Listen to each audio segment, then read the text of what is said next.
एक मिनट मेरा है Disconnected.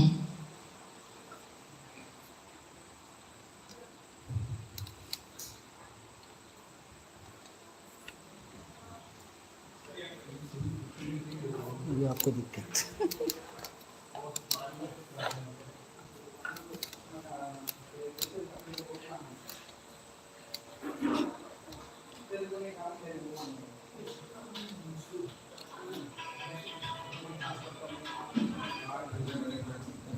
नहीं हो रहा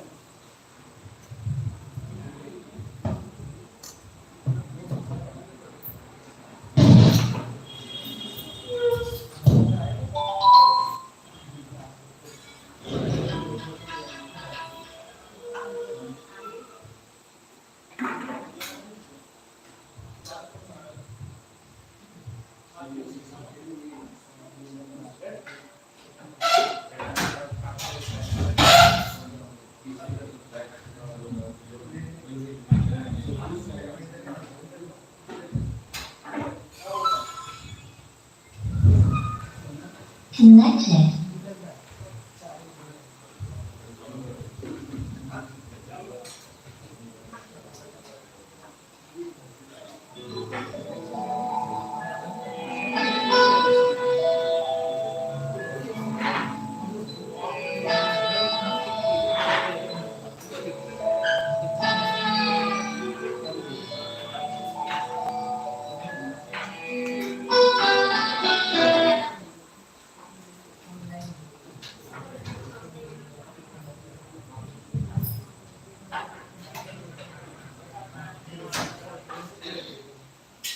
हरिओम। आप सभी का हार्दिक स्वागत है। पहले अटेंडेंस ले लेंगे एक बार। Captain Harjeet Singh, very good. Yes. Rashpal Kaur, Kuljeet Kaur, Ranjeet Chaudhary,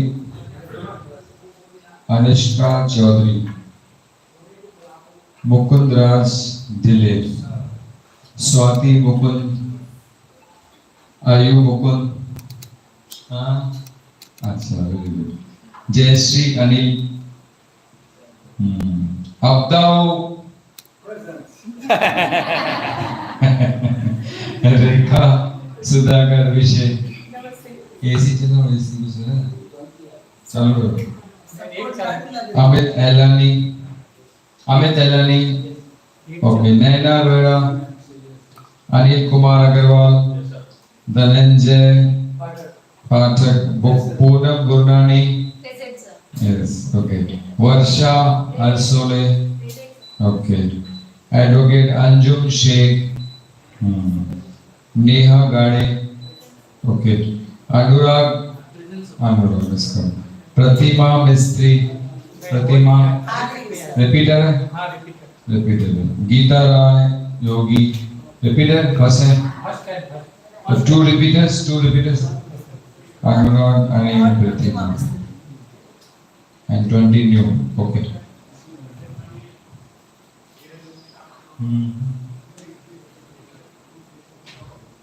Hariom. Very baat, I want to say sorry because I was late today. That's because of the stuck traffic. I started at 6:45 from my clinic, 6:40 from my clinic, but I was supposed to reach at 7:25. But because of the traffic block, I had to divert my way and come back to a longer route. So I reached 15 to 20 minutes late. So we are starting 22 to 25 minutes late almost. Almost we should be over with the opening ceremony, but then let's see, we'll try to cover up.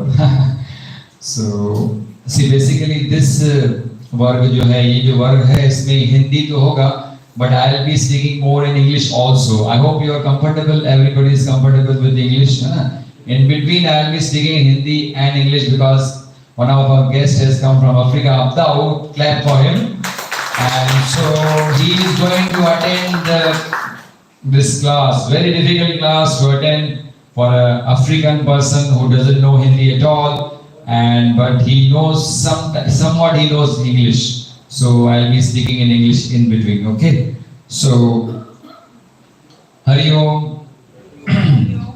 आप सभी का एक दिन के Zen yoga प्राथमिक course क्रमांक 15 में Zen योगी साधकों का मैं डॉक्टर सहज जी के international zen yoga IESM foundation Badlapur से द्वारा हार्दिक स्वागत करता हूँ। I heartily welcome all the participants of this वर्गा in this ज़ेन योगा प्राथमिक कोर्स क्रैश कोर्स नंबर 15।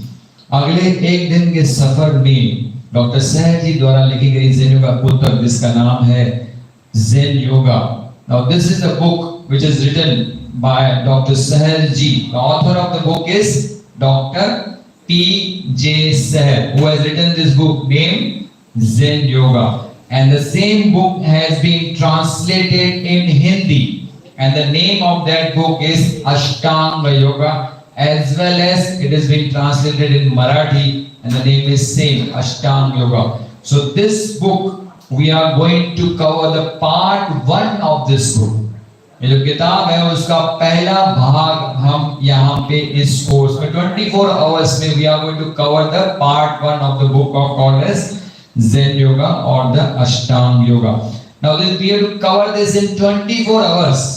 24 घंटों में ये हमें सफर पूरा करना है. We have to cover this book, the part 1 of this book, in how many hours? Less than 24 hours. Tomorrow by 6 o'clock we will be finishing. Okay, and today by 8 o'clock we are starting. So it will be almost 22 hours we have to finish this. So the starting of this varga we are going to do with a prayer. So I am going to do prayer and you are going to follow with me. And by the time we will do prayer, our senior teachers, Dr. Mr. Thakur and Mrs. Kanchan Thakur and Captain, I will request Captain Saab to come, please come and go for the lighting of the lamp. And I will request our guest from Africa, Abdau, to please come forward and help us in lighting of the lamp. And till that time, we will do the prayer. For prayer, you be ready. आप लोग सब तैयार हो जाएं. Backbone सीधा रखें, आंखें बंद कर लें. Close your eyes and be ready for the prayer. 3 times Omkar chanting, Omkar mantra, Patanjali and Guru Vandana. I'll be telling you to follow me.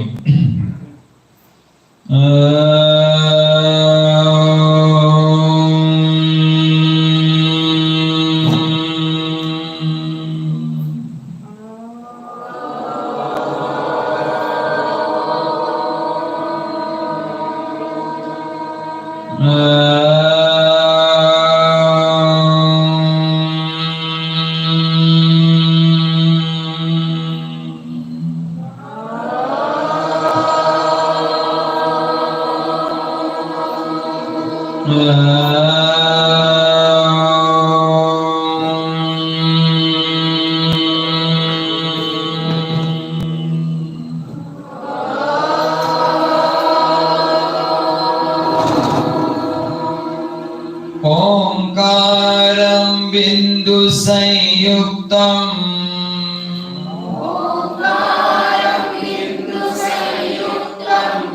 नित्यं ध्यायन्ति योगिनः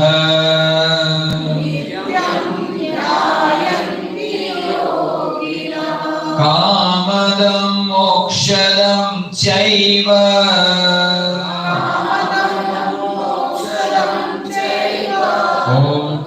ओंकाराय नमो नमः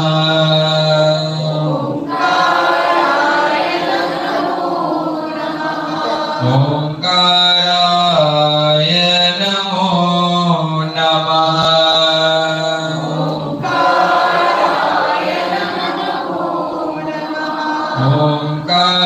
ओंकाराय नमो नमः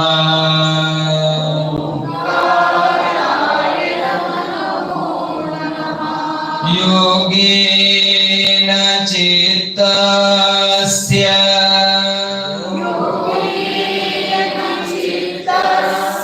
पदेन वाचा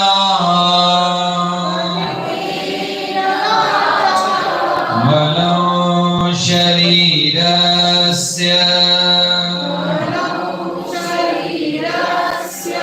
सच वैद्य केन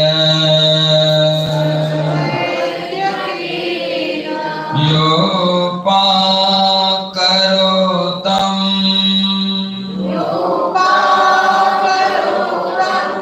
प्रवरं मुनीनां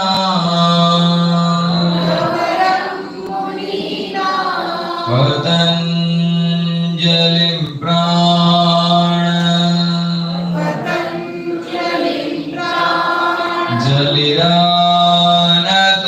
जलिरानतोऽस्मि गुरुर्ब्रह्मा गुरुर्विष्णु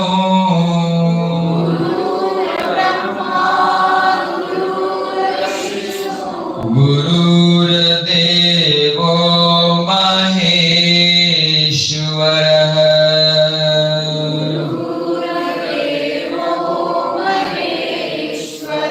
गुरु साक्षात् परब्रह्म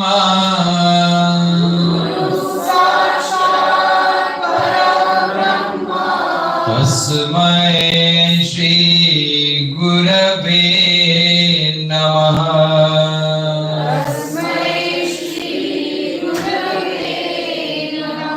गुरवे नमः गुरवे नमः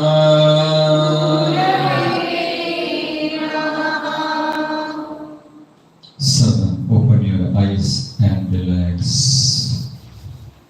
इसके बाद हम लोग जैसे मैंने आपको बताया this whole 1 day journey of Zen yoga is connected with your mind।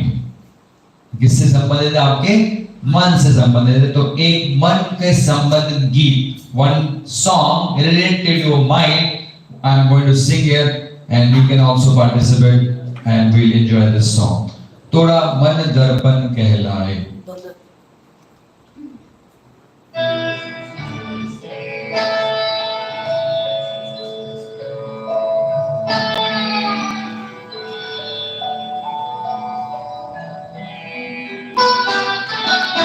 तोरा मन दर्पण कहलाए, तोरा मन दर्पण कहलाए, भले बुरे सारे कर्मों को देखे और दिखाए, तोरा मन दर्पण कहलाए, तोरा मन दर्पण कहलाए।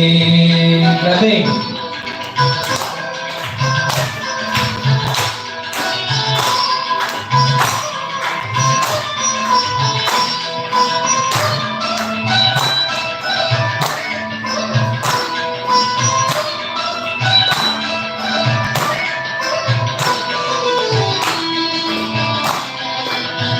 मन ही देवता मन ही ईश्वर, मन से बड़ा न कोई।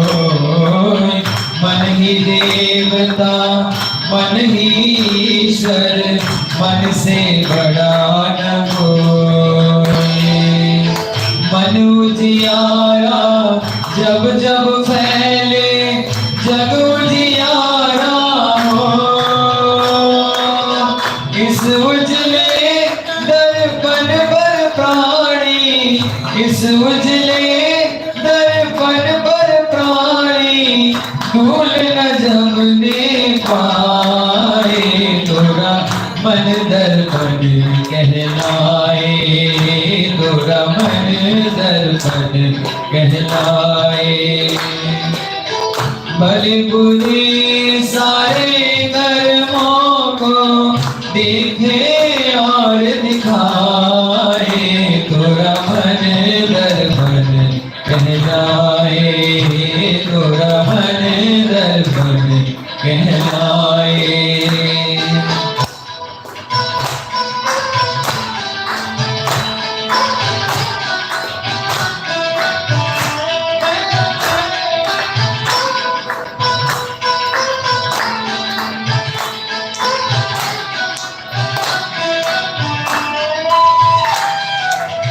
सुख की कलियां दुख के कांटे मन सबका दार। सुख की कलियां दुख के कांटे मन सबका दार। मन से कोई बात छुपे ना मन के नैन हजार। जग से जाए पागल कोई, जग से जाए पागल कोई मन से भाग न पाए। तोरा मन दरबार कहलाए, तोरा मन दरबार कहलाए। भले बुरे सारे कर्मों को देखे और दिखाए। तोरा मन दर्पण कहलाए, तोरा मन दर्पण कहलाए।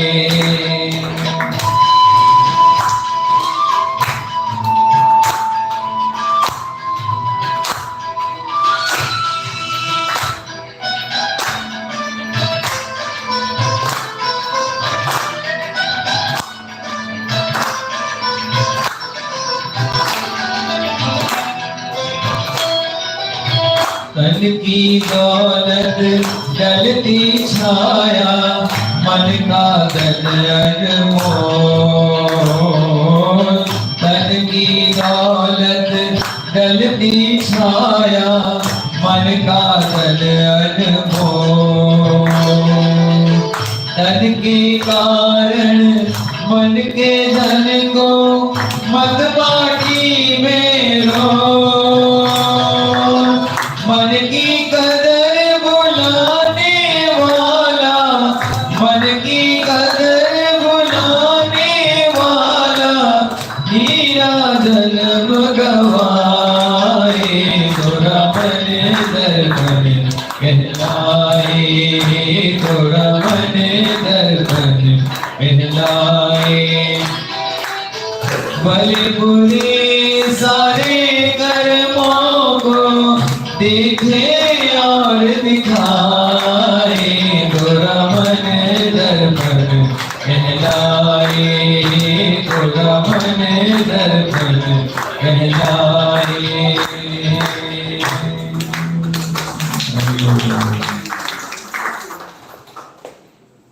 They are telling in the song that your mind is a mirror. तोरा मन दर्पण कहलाए means your mind is a mirror.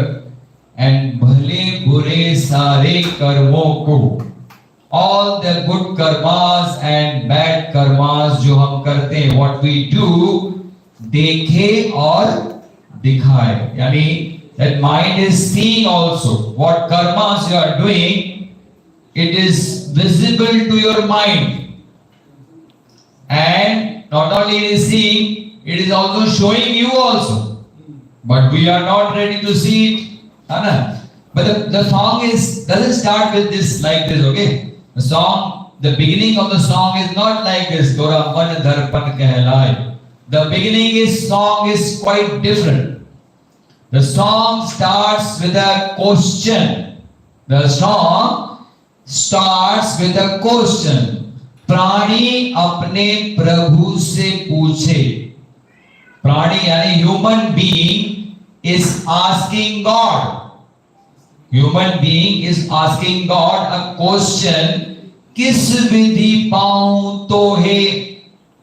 Tell me the method so that I can, reach up to you. मैं तुम्हें प्राप्त कर पाऊं, मैं तुझे पाऊं. What is the method to reach up to you so that I become like you? तो प्रभु कहे, the God is answering, तू मन को पाले पा जाएगा मोहे. The God is answering, the only method of you reaching up to me is through control of your mind. Is through control of your mind. Once your mind is controlled and it is balanced, then you will reach to me and we'll have a direct communication with each other. Understood? That's the reason we should have a control on our mind. And the method of controlling our mind is given in this book. The name of the book is Zen Yoga. The meaning of the word Zen is Dhyan. What is the meaning of the word Zen? Dhyan. So Zen Yoga is equal to Dhyan Yoga, and Dhyan in English is called as meditation. So this is the book on meditation, but in spite of the name meditation yoga, there won't be any session of meditation during 24 hours. That's the big thing. Although the name of the book is meditation yoga, but we won't be doing any significant practice of meditation in this 24 hours. कोई खास meditation करने वाले नहीं. But we are going to learn the techniques. We are going to learn the method for preparing our mind for meditation. That means, according to this book, according to Dr. Sayji, who has written this book, Zen Yoga, currently our mind is not prepared for meditation. So what are the techniques? How we can prepare our this current mind for meditation? Those techniques are given in the part 1 of this book, and which we are going to discuss in next 24 hours. So this same thing has been given in this book called Zen Yoga, and I am feeling lucky. I am very lucky that I got this book in my life around 5 years back. On 8th of July 2018, I got this book. And after this book entered in my life completely changed. Although before that also, for 14 years, I was practicing yoga. 14 साल तक, from 2004 to 2018, 14 years I did yoga practice. But last 5 years, ever since I have got this book with me, my life has completely changed. The things which I was not able to get in 14 years, I have got through this book in only 5 years. Understood? That's the reason I was very much attracted to the books, because this book, why I was attracted to this book, I'll tell you the 6 reasons. 6 reasons of my getting attracted to this book when it came to in my life in 2018. The day was 8th of July 2018. And I can tell you, Dr. Ashish Shukla from Lakhimpur, he was a person responsible for bringing this book in my life. Because one of his video of Dr. Ashish Shukla I saw on that day. Which day? It was Sunday, 8th July 2018. Top 10 spiritual gurus in whole world. That was the shirshak, that was the title of that video. And in that video, Dr. Ashish Shukla told me in the video that according to him, the topmost spiritual leader in the world is Dr. P.J. Seher, who has written the book called Zen Yoga.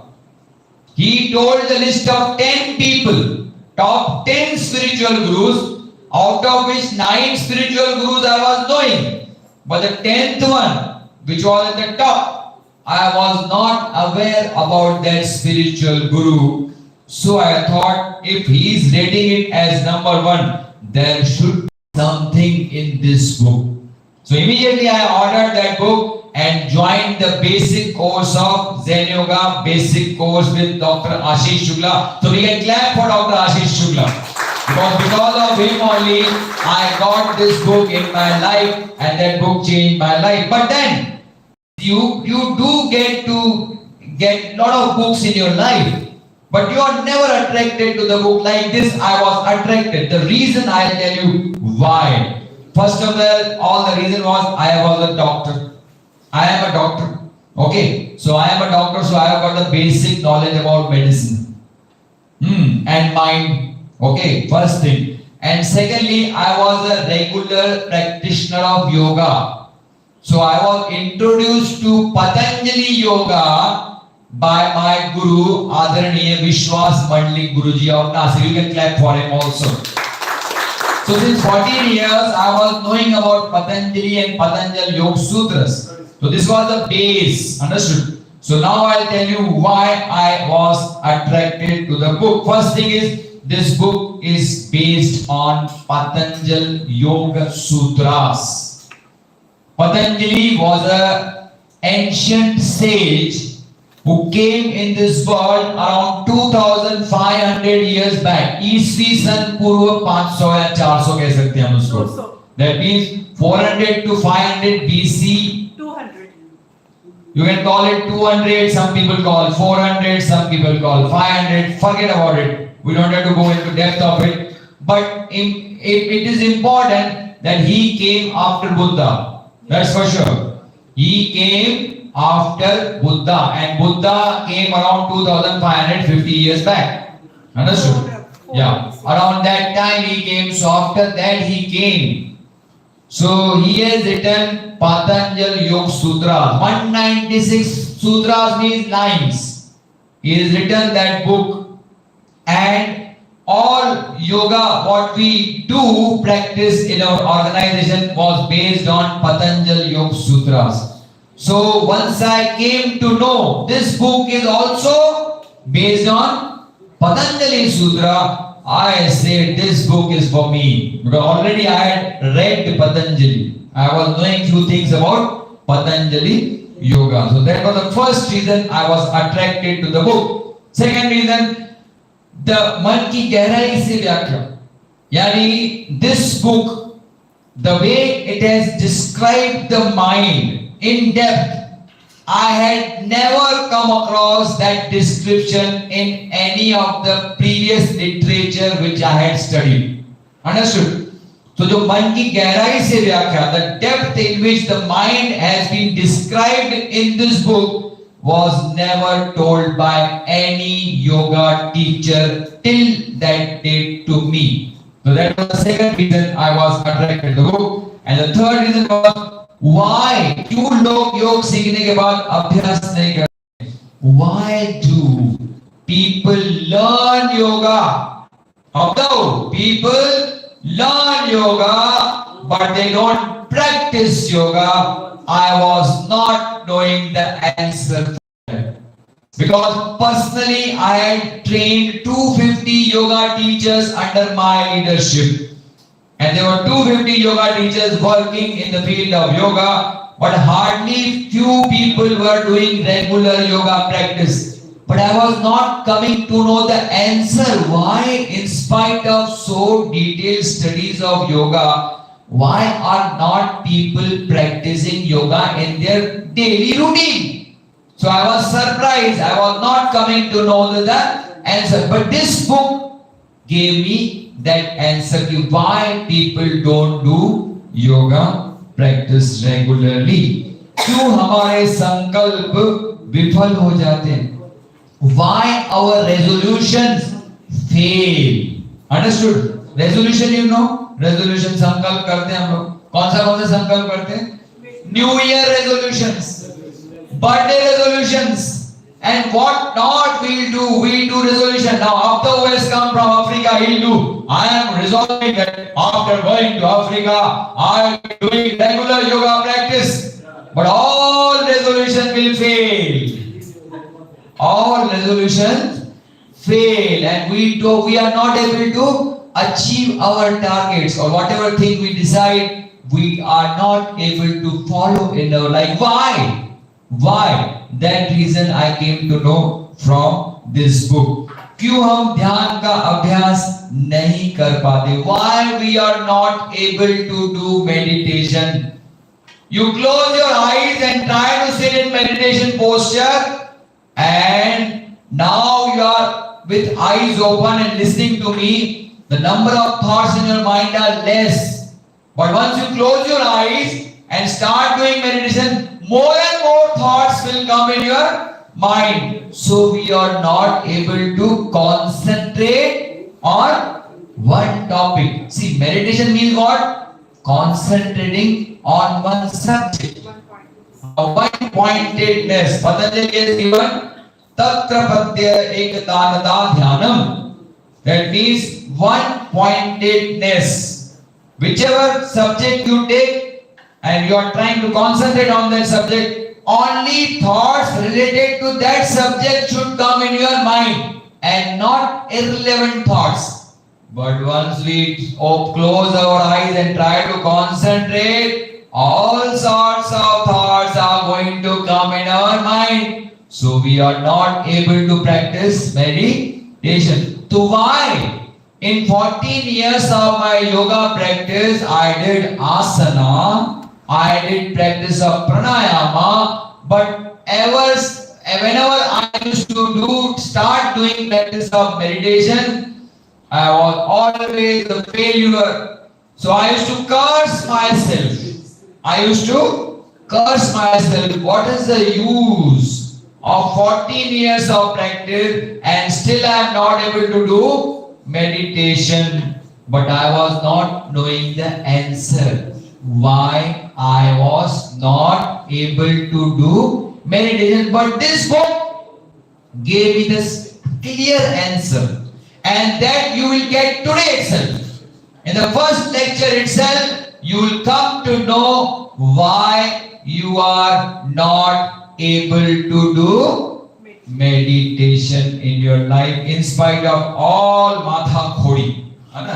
Pura matha khodi karte hain. We go to so many gurus and try to learn meditation in different ways. हम कितने गुरुओं के पास जाते हैं और सीखते हैं. जब घर आते हैं गुरु के पास बैठे हैं तो लगता है वाह वाह गुरुजी वेरी गुड, आपने बहुत अच्छा कराया. I was so happy. But when you come back home and you try to practice it, नहीं जमता है. It doesn't at all click.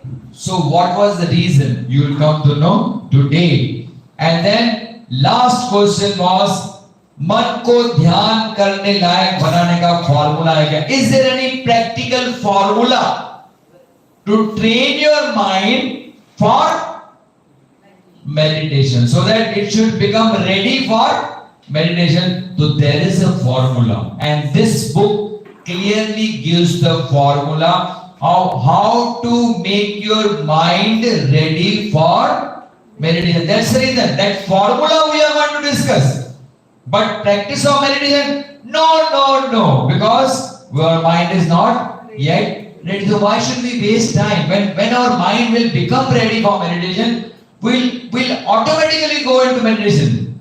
It won't be requiring any effort, because meditation should be effortless. If you put an effort, that is not meditation. You just sit like Buddha, and Buddha goes into meditation because his mind is ready for meditation. And our mind is not ready for meditation. So this was the question which I got answer from this book. Hence this book attracted me, and attracted me so much that once I got this book in my life, I thought of constructing a separate ashram. We were already having that ashram. That ashram was constructed in 2016. And this book I got in 2018. Immediately in the month of July I got the book. August I decided I need a separate ashram because I want to teach these teachings to public, general public. I want to spread this teaching because people don't know these basic concepts, and then they go to from one guru to another guru to third guru in search that someone is going to teach us how to meditate. But no guru is successful in teaching you meditation because they are not aware about this basic concept. Either they are not aware about the basic concept or they don't want to reveal this concept to you. Because once this concept is open to you, there all the shops will be closed. Understood? The various shops of various gurus all over the world will come to an end because basic attraction which these gurus create is we are going to teach you meditation. And we know that meditation has got so many benefits. Hence, and we are told that without meditation, moksha is not possible. Samadhi is not possible. Nirvana is not possible. Kaivalya is not possible. So if you want to achieve that final goal, we have to go through the steps of meditation. But we are not aware that our mind is not ready for meditation. So before meditation, there are certain steps which we should follow, and once we follow those steps, then meditation becomes very easy and we can achieve our goal of moksha or nirvana in this birth itself. Understood? Otherwise, if we follow the normal path, it is going to take uncountable births for you to achieve that final position which you want to achieve. Now, what is the course kit has got? You have been given some kit. You have been given one this thing. Polythene bag is there. In that there is a copy. There is a pen. There are two books in Hindi, part 1, part 2. Or someone, if one wants, we can get it in Marathi also, part 1. And there will be a badge which is being given to you, which you are all wearing, except Abdav, your badge is with me. So I will be giving you after this lecture. So this badge is with you. Now this badge you have to wear for 24 hours. And this kit you can carry. Don't open the book now. When your lecture is going on, please don't open the book. Just listen to the lecture because everything is given in the book. Don't worry. And not only everything is given in my book, there are 25 lectures in the this thing. YouTube, which are available, will be given you immediately after this course. And you can listen to the lectures and read the book at home also. Now what you do is try to make some notes. Whatever points I am telling you, if you find the points are important, you can make some notes in the notebook. So what will be the daily routine in this 24 hours? Daily routine is very simple. There are 5 lectures. Remember, there are how many lectures? 5 theory lectures, each lasting from 1.5 hour to 2 hours. Big lectures are there. And then there are 2 hours practical session tomorrow morning 6 to 8. And in between there will be breaks of lunch and breakfast and vagara, that's it. And juices and tea, that's it. Okay. And this is how we are going to finish this 24 hours. But I request you that don't try to use your mobile unless it is emergency.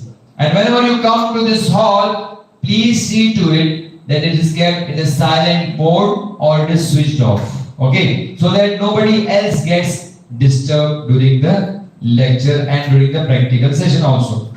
So what are the rules and regulations we have to follow in this 24 hours? First is, according to timetable, we should follow the daily routine, and timetable has been printed and given to you.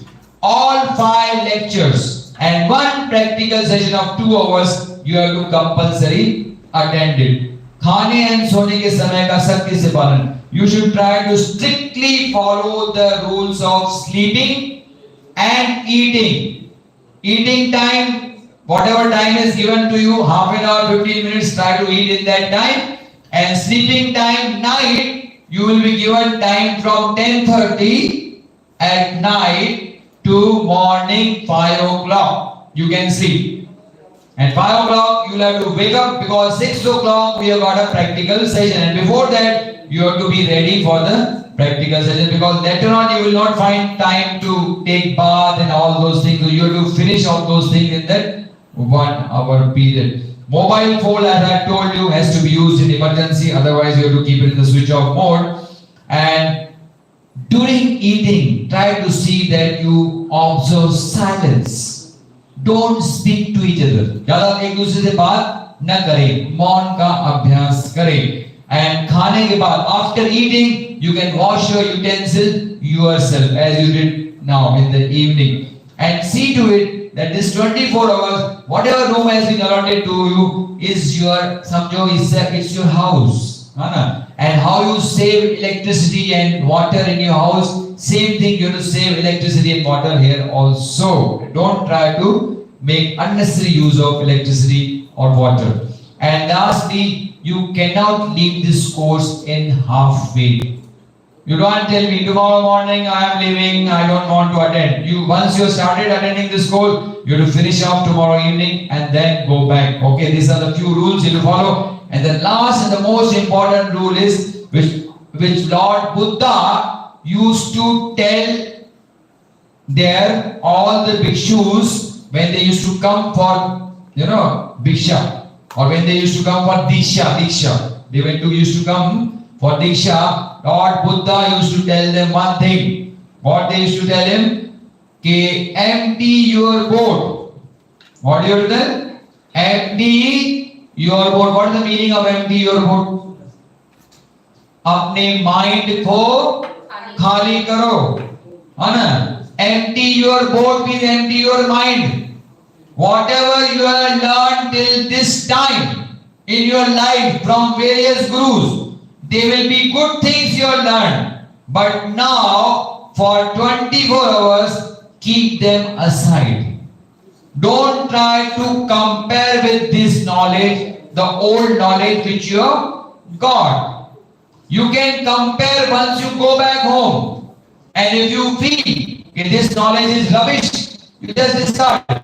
But if you feel that this knowledge is better than what I was already having, then you can adopt this in your life. But don't compare at this stage. So whatever knowledge you have got, just keep that aside. Don't do comparison at this time. That is called as empty your boat. With these few points, we are going to come to the end of the opening ceremony of this Varga. And now we'll be doing Vishnu Shanti prayer. I'll be doing a prayer. You have to follow with me. And then we'll go for the first lecture. Okay? So I'll be doing Vishnu Shanti Pratna. You have to just chant after me. मेरे पीछे पीछे आप chant कीजिए विश्व शांति की प्रार्थना. ओम असतो मा सद्गमय. ओम असतो मा सद्गमय. तमसो मा ज्योतिर्गमय.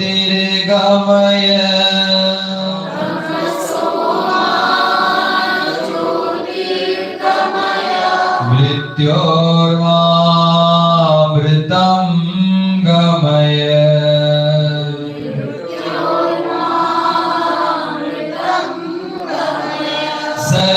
सर्वेषां स्वस्तिर्भवतु.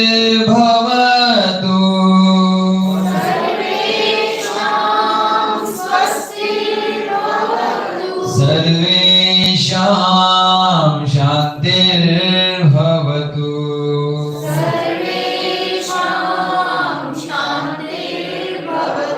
सर्वेषां मङ्गलं भवतु.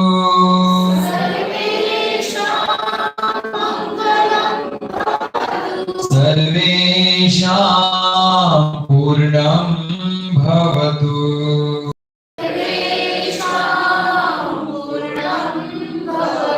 लोकाः समस्ताः सुखिनो भवन्तु.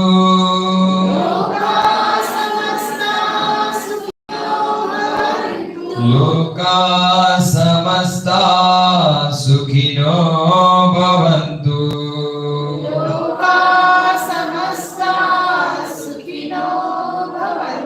नाम कर्ता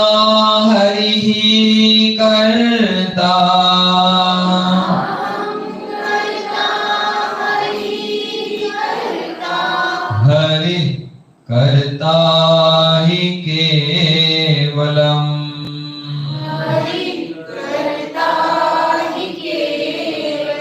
ओम शांति शांति शांति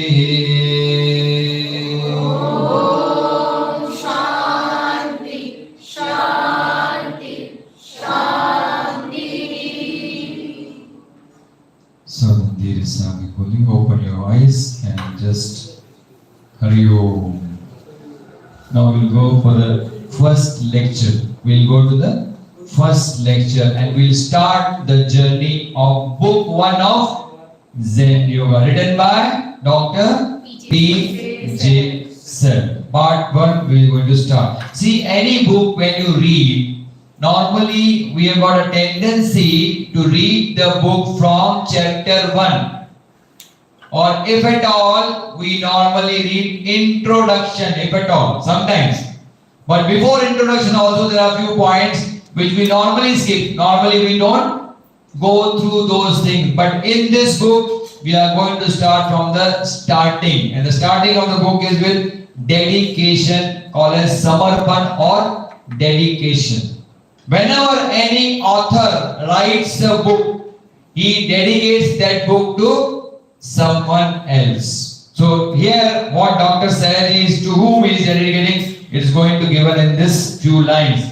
He is telling humbly dedicated to all those gurus and Lord Avtaras, which he called them as MM Rex Imperatorius Levidiana, जिन्होंने मानवता के लाभ के लिए इस किताब को संकलन में लेखक की मदद की.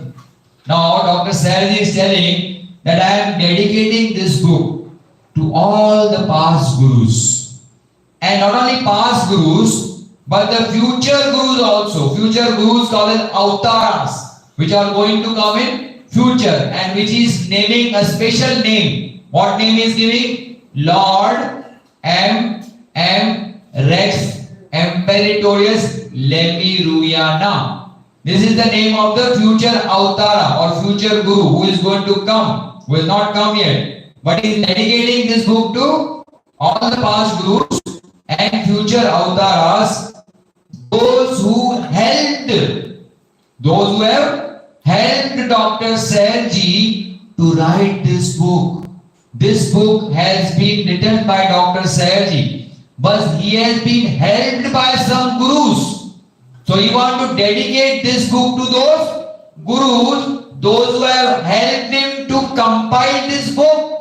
But what is the purpose of writing? Why they have helped him to compile this book? And for the benefit of human beings. मानवता के लाभ के लिए. So that human beings should be benefited. That purpose has been kept in the mind in writing this book. So that you human beings should be benefited by the knowledge of this book. And that reason he has been helped by the past gurus to compile this book, and hence he is dedicating those books to those gurus and the future Avtaras. They are going to give one promise. This Avtaras or these gurus gives you 2 promises. What 2 promises? जो इंसान इस किताब को धर्म से न्यायपूर्वक रखेगा और इसके साथ श्रद्धा से व्यवहार करेगा, फिर हालांकि वो उसे पढ़े ना पढ़े उनका आशीर्वाद प्राप्त करेगा. Anybody who treat this book with reverence and keep it with him, and even if he is not studying it, but he has got faith in it, although he is not studying it, but he has got faith in it, then he will get the blessings of those gurus in spite of he not reading the book. Understood? So even if you keep the book with you, but with reverence and with full shraddha, with full faith, if you are keeping this book with you, even if you don't read, you will get the blessing of the gurus. But I tell you, if you read, you are going to get more blessing.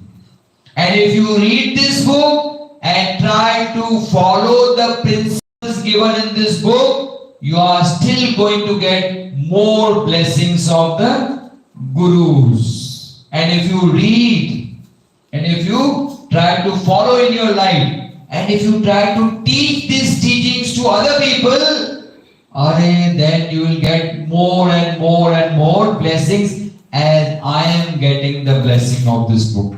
Because I not only read this book, trying to follow in my life and trying to teach other people whatever is given in this book. So I am full of blessings of all the gurus. So what promises this guru has, this book is making is actually truth. You will get the blessings of all those gurus. And second promise is, हानि उस इंसान से दूर रहेगी जो वो इंसान ये किताब खरीद कर किसी को उपहार के रूप में देगा.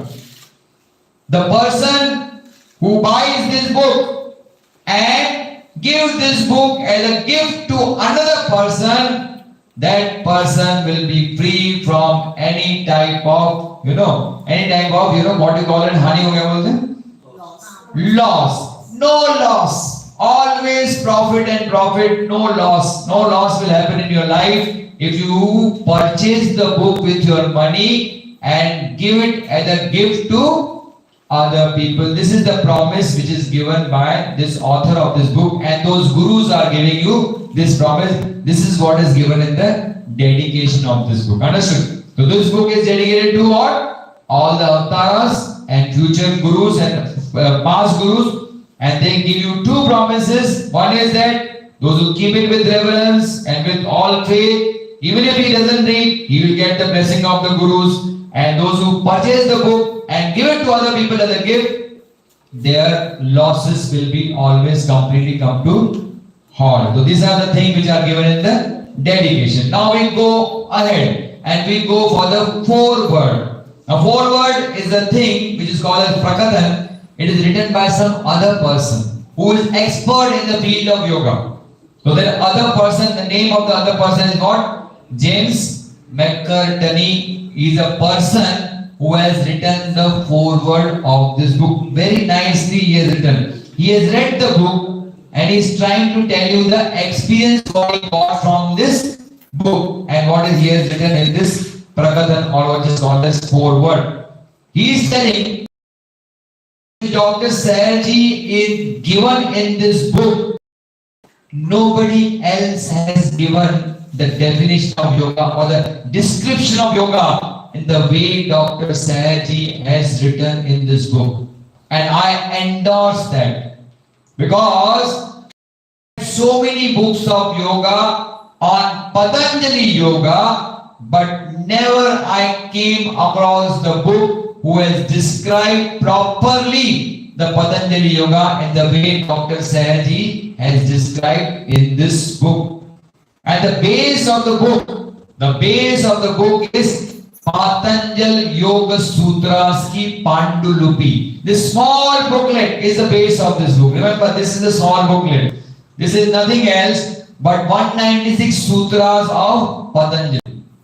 So these are 196 lines of Patanjali. This book, small in Sanskrit. This is a small book in Sutras are in Sanskrit. Dr. Sayarji was born in Mumbai.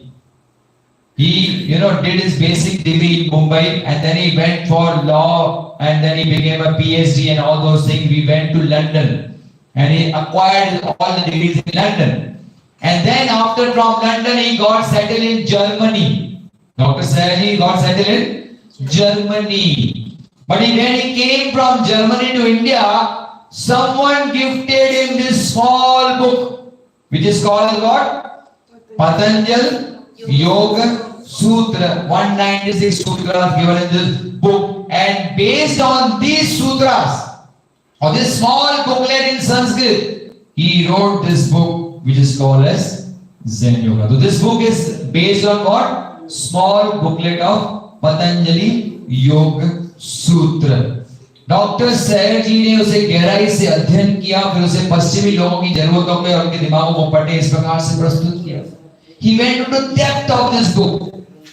He went into the depth of this Patanjali Yoga Sutra, and then he presented the book in such a way that it should appeal a Western mind, a modern mind. See, this Patanjali Yoga Sutras was written when, according to you, 200 BC and maybe 400 BC, 200 to 400 BC. That means 2400 years back, this Patanjali Yoga Sutra was written. At that time, the people were different. The thinking of the people were different. But now, in this 21st century or in 20th century, this book was written in 1976, for your information. This book was written when? In 1976. That means from 20th century it was written. The mind of 20th century is different from the mind 200 BC before. So the thinking has changed.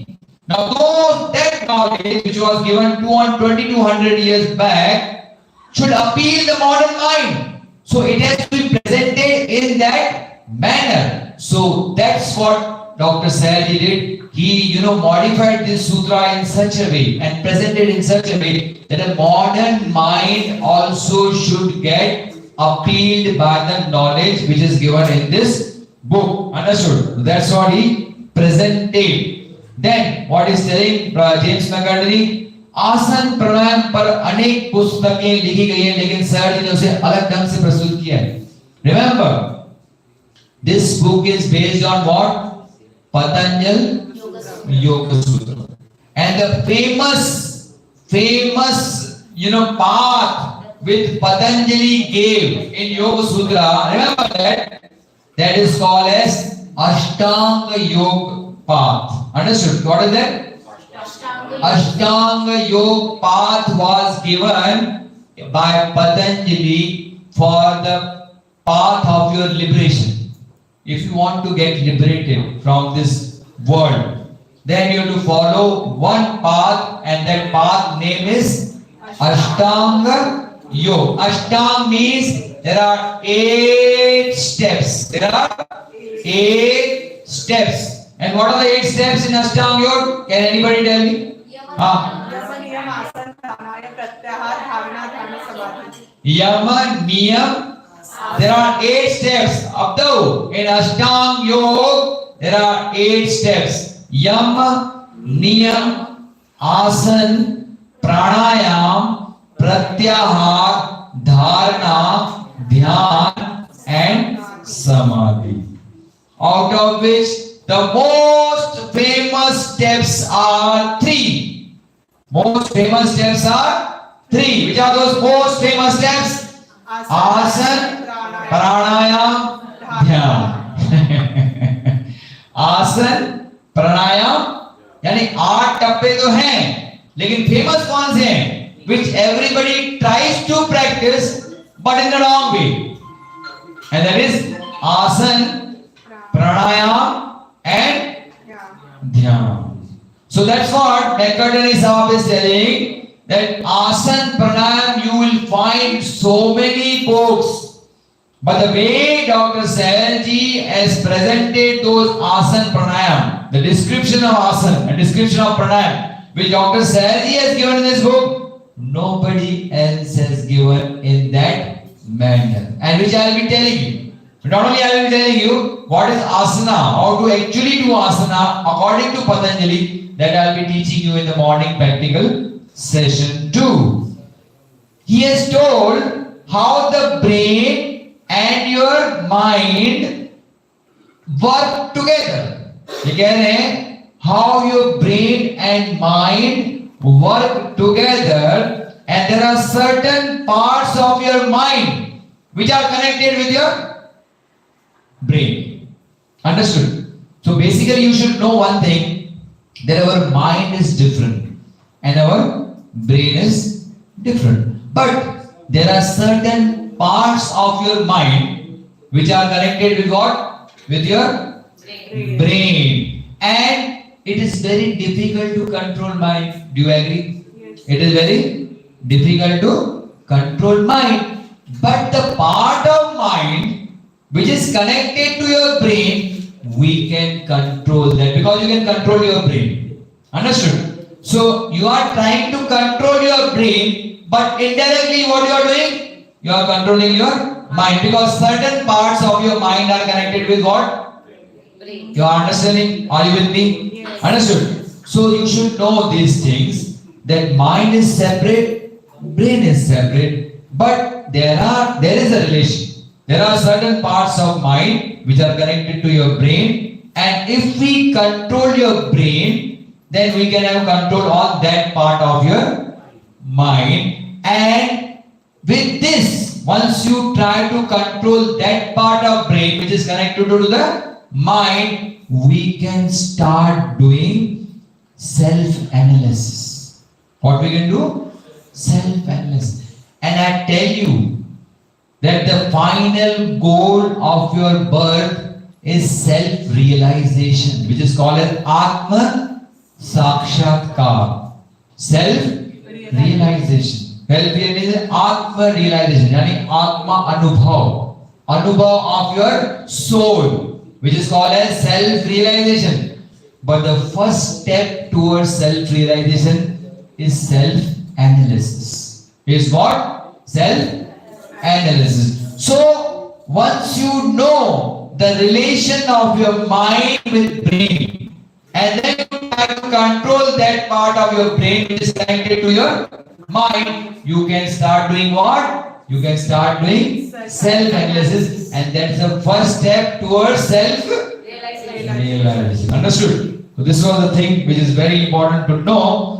And the अभ्यास जो इस पुस्तक में दिए गए हैं, उनके माध्यम से शरीर और मन को नियंत्रित किया जा सकता है, जिससे self realization संभव पाए. So whatever practices are given in this book, you can, what you can do, you can have a control on your body and mind, so that ultimately you can achieve that target of what?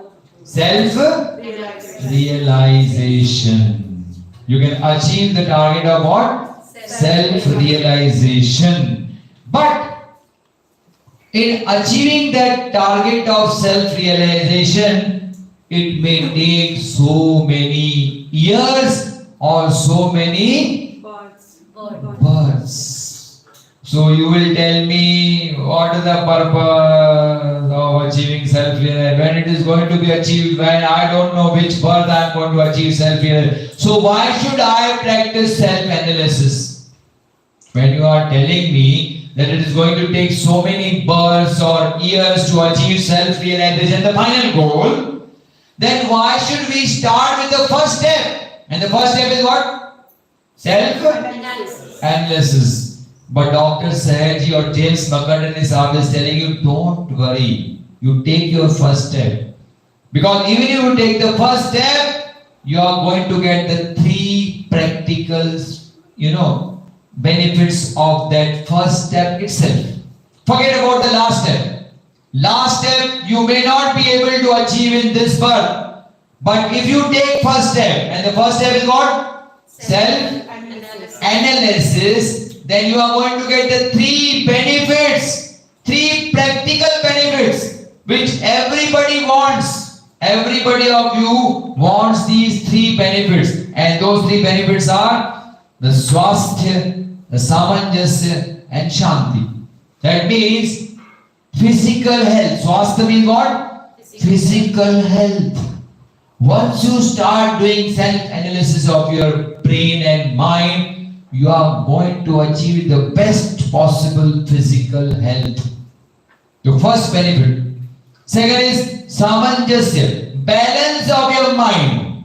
Second is what? Samanjasya means balance of your mind. Once you get your physical benefit, the physical health becomes perfect, then your mind automatically will come into what? Balance. And the third benefit is shanti. You will experience the peace of mind.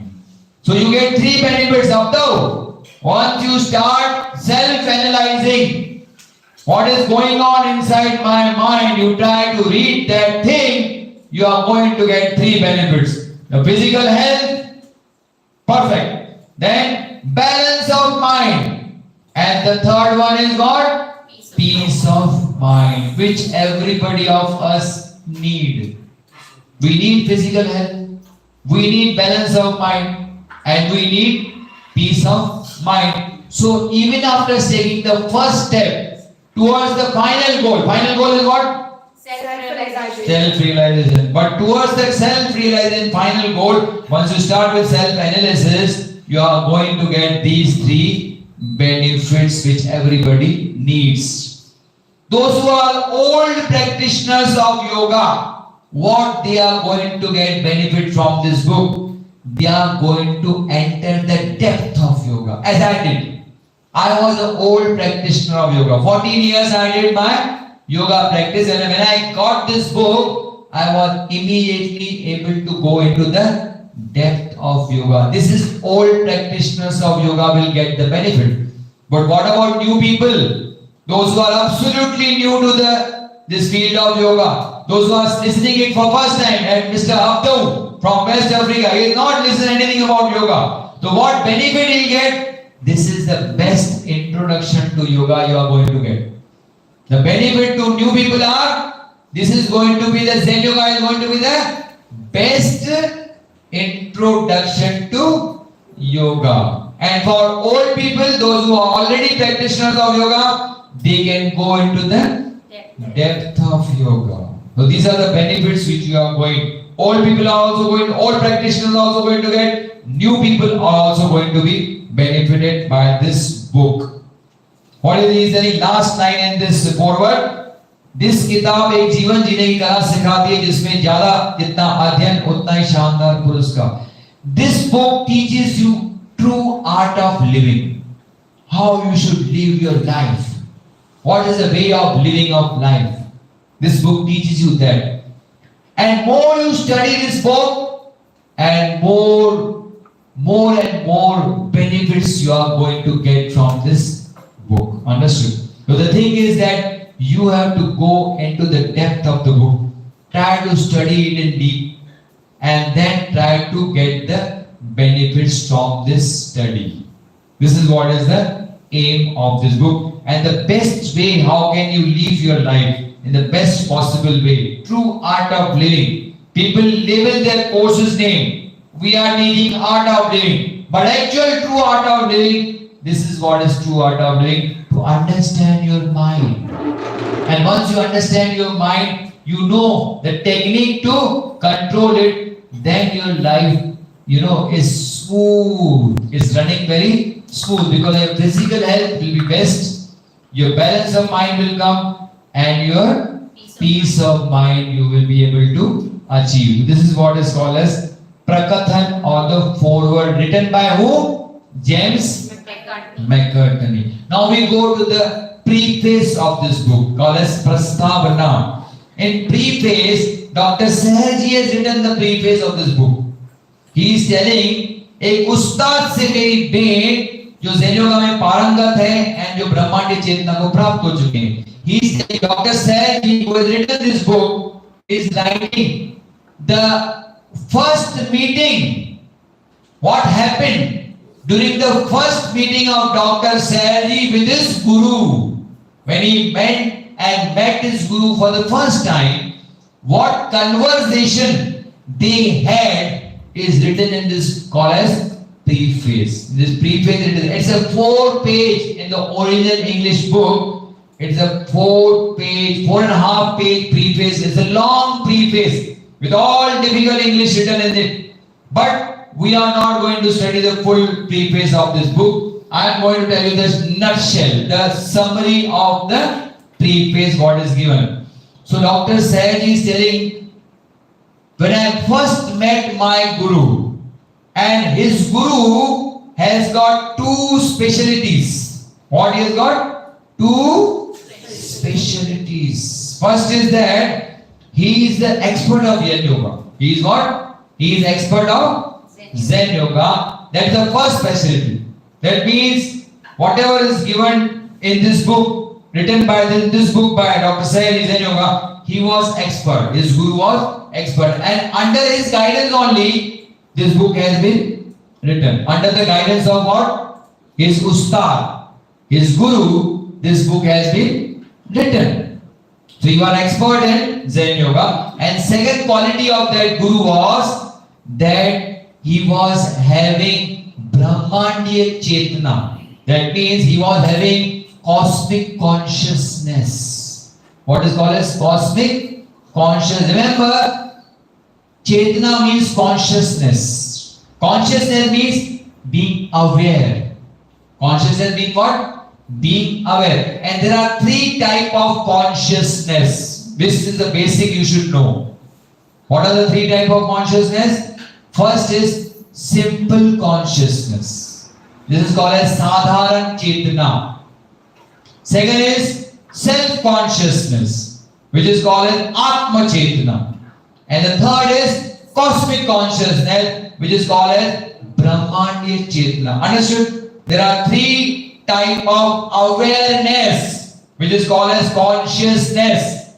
First is simple consciousness, which each and every organism in this world, each and every bird, animal, everybody has got simple consciousness. Simple consciousness means you are aware about what is happening in surrounding. यानी simple साधारण चेतना का मतलब होता है कि आप आजू बाजू में क्या चीजें घट रही है उसके प्रति आप क्या है, सजग हैं. You are aware of the things which are happening around you. That is called what?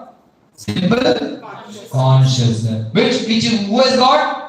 Each and every organism in this world is having kutta ho, billy or dog, a cat, a bird. Everybody has got what? Simple consciousness, including we human beings. We are also having simple consciousness, and simple consciousness means you are aware about the surrounding with your sense organs. With their sense organ. And God has given us 5 sense organs. Which are those 5 sense organs?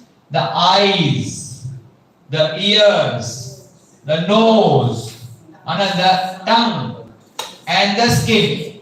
So these are the 5 sense organs. And with the help of these 5 sense organs, ये 5 ज्ञानेंद्रियों के माध्यम से हम लोग आजू बाजू में क्या होता है, whatever is happening around us, we are aware about it. That is what is called as what? Simple. Understood? Clear? But इंसान को, human being is blessed by another type of consciousness which other organisms are not having, and that is called as self-consciousness, Atma Chetana. That if we want, if human being want, we can be aware about our own self. हम अपने प्रति क्या रह सकते हैं भाई? सजग रह सकते हैं कि हमारे मन के अंदर क्या चल रहा है. What is going inside our mind? If we want, we but normally we don't make use of that. We are aware about the surroundings. That means simple consciousness we do in our daily routine. But self-consciousness, what is going inside our mind, we don't try to utilize that very special property, which is only specially given to human being by God, and we fail to utilize that. But there is a third type of consciousness. It is more than, much higher than the self-consciousness. What is the difference between the normal consciousness and self-consciousness? It's the same difference between the self-consciousness and the cosmic consciousness. So we all normal human beings are not blessed with what? Cosmic consciousness. But if we want to achieve, we can. We can. We have been given that property by God, that if we want to increase our consciousness from self to cosmic, we can do that. Our ancient sages have done that, and that's what Dr. Sahaji's guru, which he called as Ustad, was having that property of cosmic consciousness.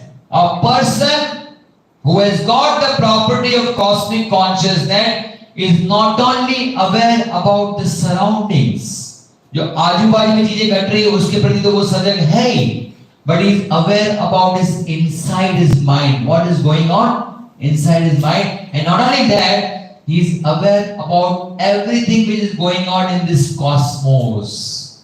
Understood? ये जो नवग्रह हैं, तारे हैं, सितारे हैं, पूरे ब्रह्मांड है, whatever is going on in this cosmos, he is aware about that. That is the property of cosmic consciousness, and that who was having that property? Ustad of Dr. Saharji, with whom he went to meet for the first time. पहली बार जब वो मिलने गए थे उस्ताद से, तो उनके उस्ताद के पास ये दो क्या थी भाई? प्रॉपर्टीज थी। ऐसे प्रगत गुरु के पास वो मिलने गए, और डॉक्टर जी सर जी इस प्रस्तावना में पूरा अनुभव हमसे शेयर करते जो पहली बार उन्होंने मिले। तो first time when he met the guru, whatever experience he had, he is going to tell us in this prastavana or the preface. This is 4.5 page of preface. It's a part of a separate novel which Dr. Saharji has written, and the name of that novel is called as Welcome to Torture Chamber. This was a novel which was written by, it's not a novel, it's an autobiography. What is it? It's an autobiography written by Dr. Saharji, and in that he has written all the experience which he got when he first time met his Ustad, and the same thing he has copied from that book into preface of this book. Dr. Saharji की उनके उस्ताद के बातचीत से निष्कर्ष निकलता है कि उसके उस्ताद ब्रह्मांडीय चेतना से प्राप्त चुके प्रगत व्यक्ति थे, जो जीवन मुक्त थे, परमहंस थे और महाबोधिसत्व। The summary of their meeting, if you see whatever meeting happened between these two people, who Ustad and Dr. Saharji, we can summarize that his guru, that is Ustad, was an advanced person who was having cosmic consciousness and who was liberated from this worldly affair. Understood? वो अपने आप को क्या कर चुके थे? मुक्त कर चुके थे। इस ब्रह्मांडीय थिंगरी जो लोक व्यवहार था उससे मुक्त हो चुके थे वो। And that's the reason he was called as जीवन मुक्त, free from birth and death. And then Mahabodhisattva Paramhans. We call that person who is liberated, we call them as Paramhans. Mahabodhisattva. These are all Buddhist terminology. Understood? So he was liberated person. And that liberated person gave him the teaching which is called as ZenYoga, with Dr. Saharji received from his Guru. हालांकि उन्होंने इंसान का चेहरा पहन चुका था, but वो जीवन मुक्त अवस्था को प्राप्त। He was in this birth, he was a human being, but he had completely liberated himself from the chakra of birth and death. उन्हें डॉक्टर सहज जी के मन में क्या चल रहा था पहले से ही मालूम था. He was aware. Since I told you, he was having cosmic consciousness. So he was aware about himself also, and he was aware about other people's mind. What is going on in the mind of Dr. Saharji? He was aware, and that's the reason he had made all the preparation. When their meeting ended, जब उनकी meeting समाप्त हुई and में, they were called for lunch. They were called for lunch, and he went to a wash basin and he washed his hand, and he was given a napkin in his hand. Dr. Saharji was given a napkin, and in that napkin it was written P.J. Sahar. That means that Guru was knowing this person called P.J. Sahar is going to come and meet me, and I am going to give him all the teachings of Zen Yoga, and he is going to write a book on that teachings for the benefit of humanity. For the benefit of humanity. So this was the purpose of this meeting. This meeting was very important, and from this we can surely say the person through which these teachings of Zen Yoga has come was an advanced Guru. So whatever teachings he has given to Dr. Saharji, everything is what? Truth in that teaching.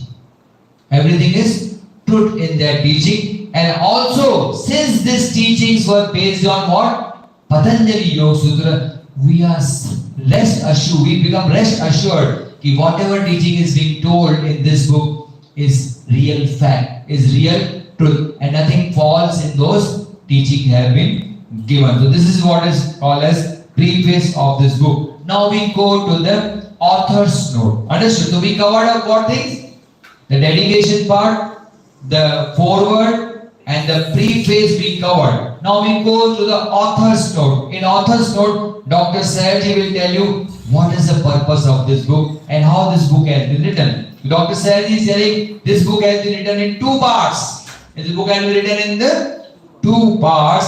The part 1 is practical part. Part 1 is what?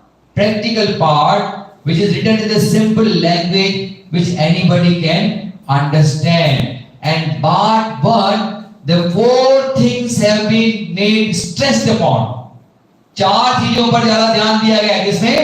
Part 1 में what is telling is भोजन, नींद, sex and सांस लेने की प्रक्रिया. The food we eat, that has been given more stress in part 1. The sleep we do, that has been given more stress in part 1. The sex and the pattern of breathing. And the pattern of breathing, these are the 4 very important things which has been more stressed, given more importance in part 1. You will say breathing, sex, food, sleep. Alright, normally also we sleep. Normally also we are taking food 3 times in a day. Normally we are having sex with emotions. Once we are in tension, the breathing pattern changes. So it is not rhythmic breathing. It is very irregular breathing which changes with our emotion. Understood? So these things which are not in a proper practices of meditation. And the part 2 of this book is written from the spiritual angle. It is written from the spiritual angle. And some advanced practices are given in the part 2. And secondly, why these 4 things are stressed more? The reason behind that is given in part 2. But we don't have to go to part 2 now. We are going to restrict ourselves to part 1 only. The final line of this author's note is, he's quoting a sentence from a well-famous astronomer which is called as Kepler. The Kepler was a well-known astronomer and he had written certain line from which he is quoting Dr. Sayaji. अगर आप मुझे माफ करते हो, if you forgive me, I am happy. मैं खुश हूँ. अगर आप मुझे, see, if you commit some mistake and सामने वाला forgives you, है ना, he doesn't react to you. You will feel, अरे बाबा mistake किया, but सामने वाले ने कुछ नहीं बोला. He forgive me, so you become happy. So if you forgive me, I am very happy. If अगर आप क्रोधित हो, तो मैं बर्दाश्त कर लूँगा. I'll sustain it. Don't worry, I'll sustain the things whatever. Even if you are angry with me. सांचा डल चुका है. The die has been cast. The book has been written. The whatever book you wanted in your spiritual life, that book has been written, and this book is going to wait for you till many years.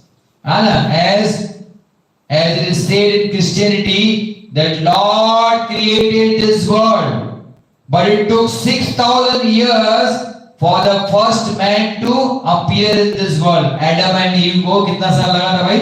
6,000 साल. The Christianity people they agree with that. God has created this world and then it took 6,000 years for the man to arrive in this world. Till that time he was patiently waiting. So similarly, this book, you got today this book, but even if you don't read this book, this author is going to wait for you that one day you will pick up this book and start reading this book so that you can get the benefits from the knowledge which is given in this book. Understood? So this way, this author's note is over now. So what we have covered is dedication, the foreword, the preface, and the author's note. Now we go to the most important part of this book, the basic pillar of this book, and that is called as introduction.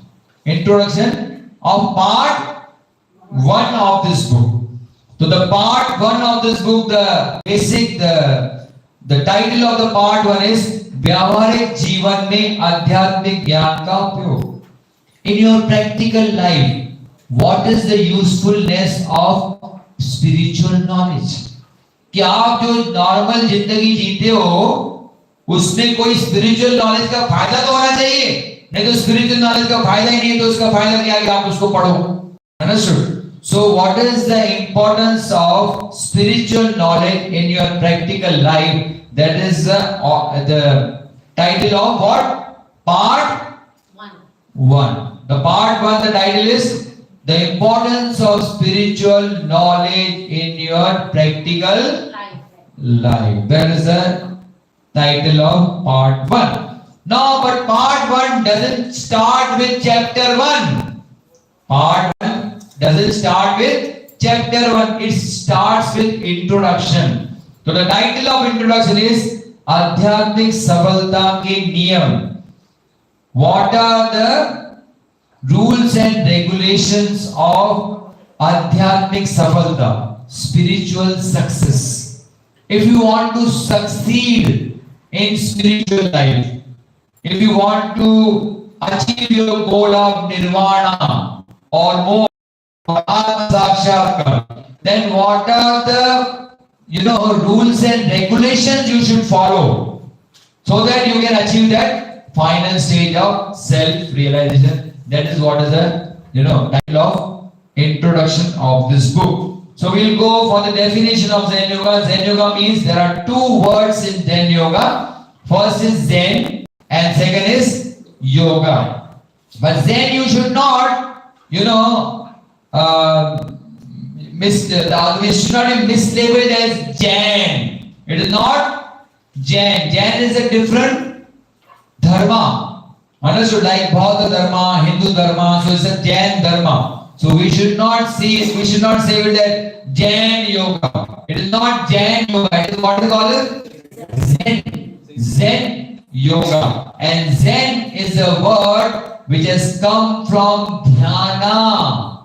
Which has come from Indian word dhyana, which was given by our ancient ages as well as Patanjali. Dhyana means meditation. Dhyana means meditation. But this word dhyana, when it went to China, it became from dhyan to chyan. It became from dhyan to chyan. When it went to China. And from China it went to Japan. And when it went to Japan, the term from Chyan became Zen. The term from Chyan became what? Zen. So ultimately, Dhyan, when went to China, became Chyan. And went to Japan, it became Zen. So ultimately, Zen Yoga means Dhyan Yoga. Yoga is a term given by Patanjali or Hindu terminology, and Zen is a Buddhist word. So in summary you can say that Zen Yoga is a combination of teaching of Patanjali and Buddha. Patanjali and Buddha combined together is called as Zen Yoga. So, what is Zen Yoga exactly? The definition of Zen Yoga is given in this line. Zen Yoga व्यवस्थित मनोवैज्ञानिक अभ्यासों का विज्ञान है. It's a science of systematic psychological practices. What is Zen Yoga? It's a science of what? Systematic psychological practices. They are all related to your mind. The practices which are there are related with your mind, your psyche. Hence, this is called as psychological practices. So, Zen Yoga, or which is also called as Dhyana Yoga, is a science of systemic psychological practices, जिसकी सहायता से कोई भी मनुष्य, with the help of which this science of systematic psychological practices, any human being within few years can achieve that highest level of the final goal. What was the final goal? Self-realization within few years or within this birth itself. And the same avastha, the same final goal, other people who are not following Zen Yoga will take immense number of years or births, and they will not be able to achieve within this birth itself. So other people who are not following Zen Yoga, they are also going to achieve the final goal. And the final goal is what? Self-realization. But they are going to go in a very slow spiral movement. Understood? From darkness to lightness. Okay, from darkness to light, everybody is slowly progressing. But the person who follows this systemic science of psychological practices will be able to achieve that final goal within few years or maybe within 1 or 2. But this is what is called as Zen Yoga. So ultimately we have to achieve that final goal of self-realization. But the person who is following Zen Yoga, the science of systematic psychological practices, is going to achieve very soon, and other people will going to take many births, 100 or 1,000 of births, and they are not going to still achieve that final goal. It may take many births, but ultimately everybody is going to be liberated. But if you want to get liberation soon, early, and in this birth itself, then you have to follow this science of systematic psychological practices. Now, what is the main intention of Zen Yoga? मुख्य उद्देश्य क्या है Zen Yoga का? The मस्तिष्क के anatomy and physiology की बेहतर समझ के माध्यम से मन की एकाग्रता पाना. The final aim of Zen Yoga is to achieve the concentration of mind. As you know the name itself, it is Dhyana Yoga. Zen Yoga means what? Dhyana Yoga. So if the name is Dhyana Yoga, it means the final aim also should be Dhyan. That means concentration of mind. Man ki ekagrata. But how you can achieve the man ki ekagrata, concentration of mind? Through better understanding of anatomy and physiology of your brain. See how nice he is telling. Because I told you, Anna, that some part of your mind is connected with what? Your brain. So mind ka some parts of mind are connected with your brain. So once you know the better anatomy and physiology, anatomy means structure and physiology means function. So once you come to know the structure and function of the brain, then what you can do is you will be able to get the concentration of your mind, because then you will be able to get control over that part of mind which is going to help you in concentration. Understood? So that's the reason we should we should have the understanding of brain and the structure and the function of the brain, which is called as anatomy and physiology of the brain. What is mind? Now you will all ask me, what is mind? The best definition Dr. Sayaji has given is, mind is subtle vibration. It's a functional thing. It's a functional system. Mind क्या है? एक कार्यात्मक प्रणाली है. It's a functional system which is made up of what? Subtle vibrations, which you cannot see, but which you can experience. आप मन को देख नहीं सकते हो, लेकिन मन का अनुभव कर सकते हो. Understood? So mind is a functional thing, एक कार्य करने वाली प्रणाली है, but it is made up of what? Subtle vibration, सूक्ष्म स्पंदनों से युक्त है, इसलिए you cannot visualize the mind, but you can have an experience. That's the reason you can know the function of mind. You can experience the functions of mind. And since we want to study this mind for our own easy, to make it easy, we have divided mind into 4 sections. See, mind is a huge thing, and now you want to study that mind. So for making it easy, we are dividing mind into what? 4 sections, and they are called as section 1, section 2, section 3, and section 4. Understood? So these are the 4 sections of mind. Understood? This is okay? Yes. So mind is made up of how many sections? 4. Name of the sections are section 1, 2, 3, and 4. Now, what are the properties of these 4 sections? We should know that. The section 1 of your mind is connected with your brain. I told you that some part of your mind is connected with your brain. So, which part is connected with the brain? The section 1 of your mind is connected with what? Brain. Okay. The section 4. Section 4 is supposed to be the seat of soul. It's supposed to be. It's not sure.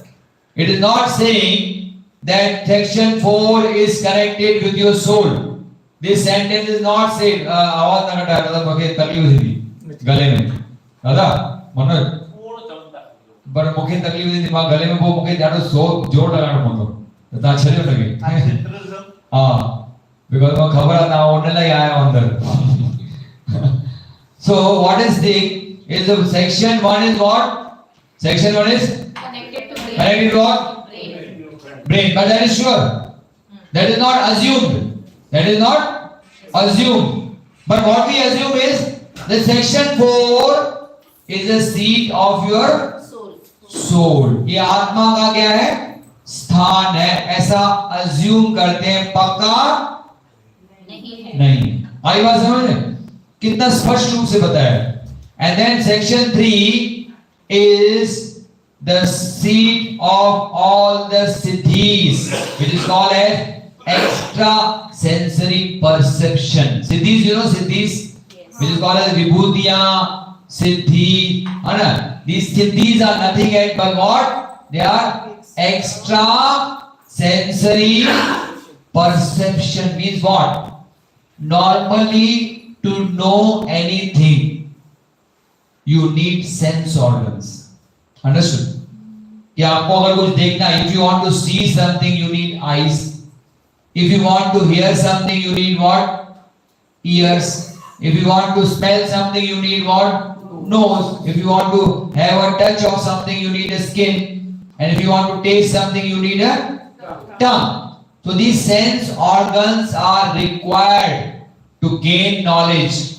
To gain knowledge. यानी ज्ञान पाने के लिए हमें किसकी जरूरत पड़ती है भाई? We need sense organ. But siddhis, which is called as extra sensory perception, are the things, the knowledge which you acquire and which doesn't need your sense organ is called as extra sensory perception. Perception means you are getting the knowledge, but for getting the knowledge, you don't need sense organs. And sitting here, you will come to know what is happening in Delhi. Understood? What is going on in the Parliament House? How they are fighting. You come to know. So this is called as siddhis. All siddhis were given to, shown by Lord Shri Krishna to not Sanjay. First thing is Arjuna. Virat Roop Darshan. If you have read the Gita, there is one chapter on Virat Roop Darshan, where Lord Krishna is showing his whole big roop, and where Arjuna is able to see that all these Kauravas, these brothers who he was fighting with, they are already dead. So Lord Krishna is telling me, don't worry, they are already dead. You just be the Nimit Matra. You are not going to kill them. They are already dead. You see in my, whole body. I can show in my own this thing inside my body. These are all dead. So these are all siddhis, which Lord Krishna was having, and Lord Krishna gave that siddhi to Sanjaya. Sanjaya was the Kauravas, the brothers of Pandavas. Their father was blind fellow. He was not able to see anything. So he was not able to come to Kurukshetra where the fighting was going on, the Mahabharata was going on. He was not able to come there. So Lord Krishna gave him the siddhi. Who? Sanjay. That you can have video conferencing from your residence and you can see what is happening in the Kurukshetra. He gave him that divya drushti. He gave him that smart vision. So that he can, this is called as what? Siddhis. And you get this siddhis when the section 3 of your mind get activated. Understood? This is the purpose of telling you all these things. Can you get these all extra sensory perceptions when the section 3 of your mind gets activated? Currently, is it activated? No. Currently, have you got any siddhis? No, that means this part of the mind is not activated yet. Currently, are you having Atma Sakshakar? No. So, section 4 of the mind is also not activated. Understood? Currently, section 1 is connected with your brain. Is it activated? Yes, because we know that some parts of our mind is connected with our brain, and brain we can see. So, part 1 of the mind is with us. Understood? Part 3, No. sleeping. Still what? Sleeping, not awakening. Part 4, no, it's still further away. Understood? Now the part 2 remains. And part 2 is divided into 2 parts. Part 2A, part 2B. Understood? It has got 2 parts. Part 2 has got 2 part, जो section है ना, खंड 2 है, उसके कितने part है भाई? 2. कौन से? 2A and 2B. So what is the property of 2A? 2A is also called as RAS, reticular activating system. It's a part of your brainstem. What is brainstem? Brainstem is that part which connects your brain. This is brain. Brain is situated where? In this cavity. Okay, this skull cavity, skull bone, the brain is situated. And your spinal cord is situated in your backbone. Your spinal cord, this is called as spinal cord, is situated in your backbone. And the brain is situated here. But there is a small connecting thing which is called as brain stem, which connects what? Your brain with your spinal cord. And RAS, the reticular activating system, is present in that what? Brain stem. Understood? So RAS, which is also called as section 2A, which is called as section 2A, is present where? It is present in the brain stem, which is called as RAS or section 2A, and this is called as tall naka. You know tall naka? Yes.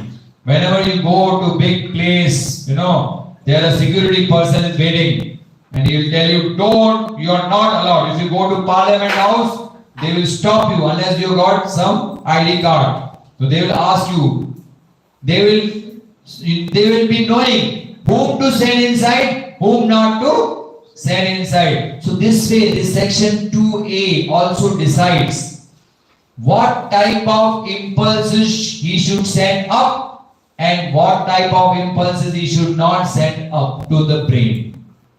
The final thing I'll tell you कि हमारी सोच कैसे उभरती है.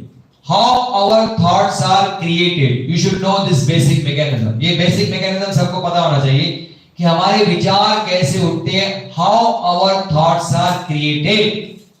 What happens is these five sense organs we have got. Yeah, I know. I told you five sense organs: eyes, ears, nose, and tongue, and skin. Through these five sense organs, any external stimulus, which is called as coded impulse. External stimulus is called as coded impulse. With eyes, we are seeing something. With ears, we are listening something. These are external coded impulse which enter our body through the sense organs. And from these sense organs, they travel to the spinal cord through spinal nerves. हमारे शरीर में क्या है? नसें हैं, नसें. जिसको क्या बोलते हैं? Spinal nerves and cranial nerves. क्या है? 31 pair of spinal nerves and 12 pair of cranial nerves which carry this impulse, coded impulse from outside. बाहर से जो भी impulse आता है उसको कैसे कैरी करते हैं? These nerves, they carry the coded impulse from the sense organs to the spinal cord. From sense organ through spinal nerves or cranial nerve, they go to spinal cord. From cranial nerve, they directly go to brain, but spinal nerve, they go to spinal cord, and from spinal cord, these impulses travel up through brain stem. That means this impulse has to go from spinal cord to brain, but it has to go through the brain stem, and that is what is called as RAS, or also called as section 2A, and that is what is Tolnaka. That means this section 2A has a property which impulse it should send up, which it should not send. Or it can increase the intensity of impulse, it can decrease the intensity of impulse, and accordingly send up to the higher centers in cerebral cortex or the big brain. Understood? Understood this? What is the mechanism of, and then that impulse goes and hits that cerebral cortex, the brain, and it is decoded. It is decoded, and the decoded impulse is called as a thought. Decoded impulse को क्या बोलते हैं हम लोग? विचार बोलते हैं. बाहर से कुछ आया, वो इसने जाके ब्रेन को हिट किया. कहां से गया वो? It went through spinal nerves, spinal cord, RAS or the brain stem, and then it went to thalamus and the big brain or the cerebral cortex. There it was decoded, and we came to know what is actually happening in the surrounding, and that created a thought in our mind. Because that part of the brain is connected with your section 1 of your mind. So the thought was created. Understood? This is a mechanism of creation of a thought. This mechanism you should know, because this is very important to understand the future knowledge which is given in the next few chapters. तो हमारे शरीर की सारी अचेतन शारीरिक गतिविधियां, all involuntary things which are happening in our body are controlled by what? Section 2A. Involuntary things mean what? Now you are sitting here, you are breathing. Have you got any control? No, it is going automatically. You have eaten the dinner, it is getting digested in your stomach. Are you controlling it? No, it is getting automatically controlled. It is automatically getting digested. Your urine is formed, your stools are formed, and they get excreted tomorrow morning. Have you got any control? No. So these involuntary things, which is called as autonomic nervous system in our body, this is controlled by what? Section 2A. That means we all human beings have got section 2A. But it is physiological. That means it is there, but we don't have any control on it. Understood? So in nutshell, if you see, Now we go to the second part of the section 2. I told you there are two parts of section 2. The section 2A, which I told you now, RAS, which we don't have control, but it regulates all the activities of our body. The involuntary activities of the bodies are regulated by section 2A. Now what is section 2B? Section 2B is that part of mind. मन का वो प्रगत हिस्सा है जो हमें सक्षम बनाएगा, which will make us eligible to do practice of concentration, meditation and intuition. There are three properties. Remember, this you should write. This is very important knowledge. What is the property of section 2B? What is the property? There are three properties of section 2B. First is concentration, second is meditation, and third is intuition. Understood? And whether we have got this section 2B with us or not is a big debate. It's a big question. क्या हमारे पास section 2B है? नहीं है. It is not with us. Why? I'll tell you in the next slide. But you should know the properties. What are the properties? Tell me.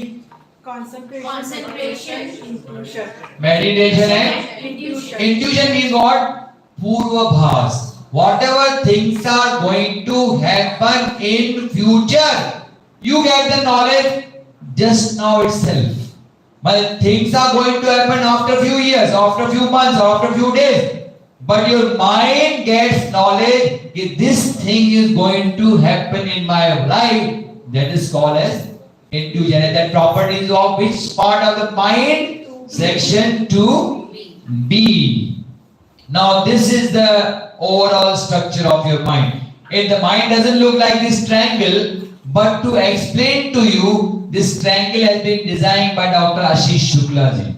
Understood? Where you should know. Now this is section 1 here. Now you can see here section 1. This is section 2A.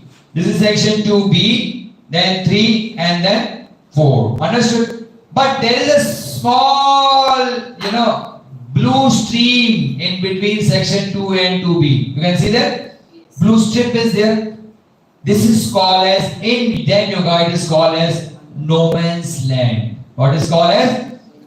No man's land. So no man's land is what area? It's a basic, एक खाई है, उसको क्या बोलते हैं? एक खड्डा है, एक खाई है, एक river है, which separates one part of the mind with another part of the mind. One section with another section. And what is that one side? One side is section 1 and section 2A, which we have with us. And second side is section 2B, 3 and 4, which we don't possess at this moment. So that part of the mind which divides section 1 and 2A from section 2B, 3 and 4, that part is called as what?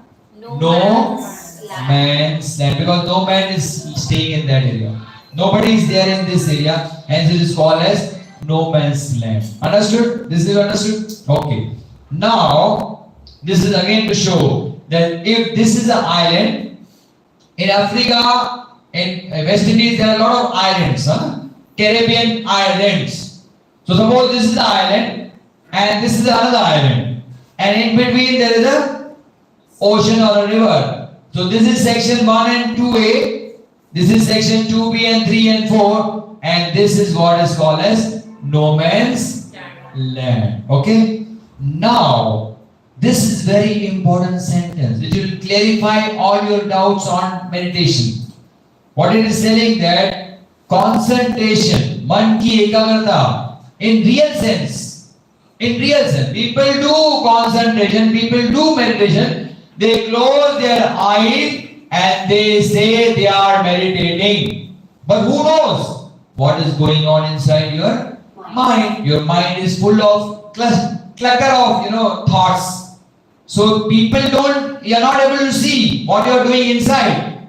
And so Mr. Tawaiya ji, the uncle of Dr. Sayya ji, as rightly labeled as that practice as mental gymnastics. What we normally do is when you close our eyes and tell people that we are meditating. Oh, we are doing Om meditation. We are doing Shat Chakra meditation. We are doing this meditation. We are doing that meditation. Inside our mind, lot of thoughts are coming and going. So it is called as what? Mental gymnastics. So that's what it is saying. Key concentration of mind in real sense. When you close your eyes and if you are really concentrating, that means there should be only one thought, no more thoughts. Concentrating on the subject which you have taken as an object of meditation. So you should be concentrating on that itself, and if at all any thought comes, it should be related to that object of meditation. That is called as real sense of meditation. It only starts from the other end of no man's land. Understood? That means it starts from this area.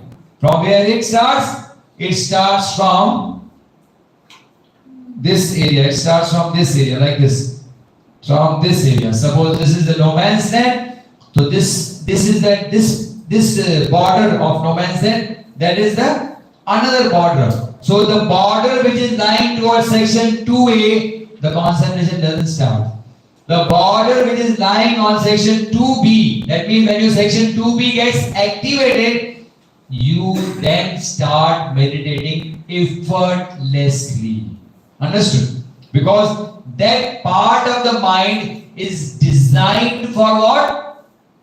Concentration, meditation and intuition. उसकी वो property है.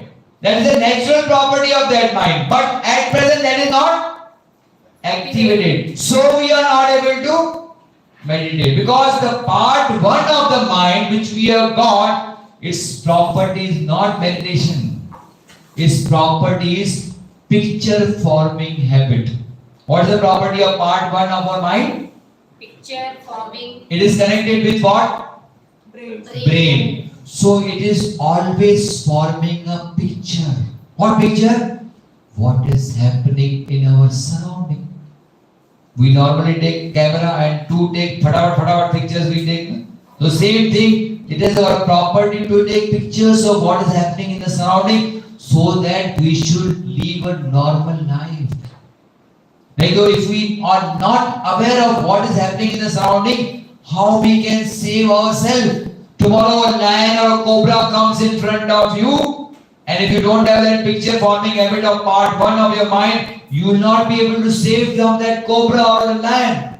That will give you that, it will tell you, Baba, samne there is a danger.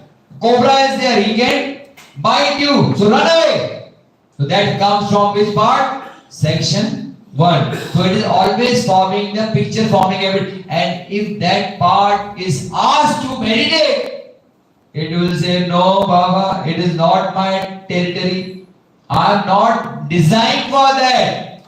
I am designed to make you aware of the surrounding. That's the reason when you try to utilize that part of brain for concentration, your thoughts are going to come.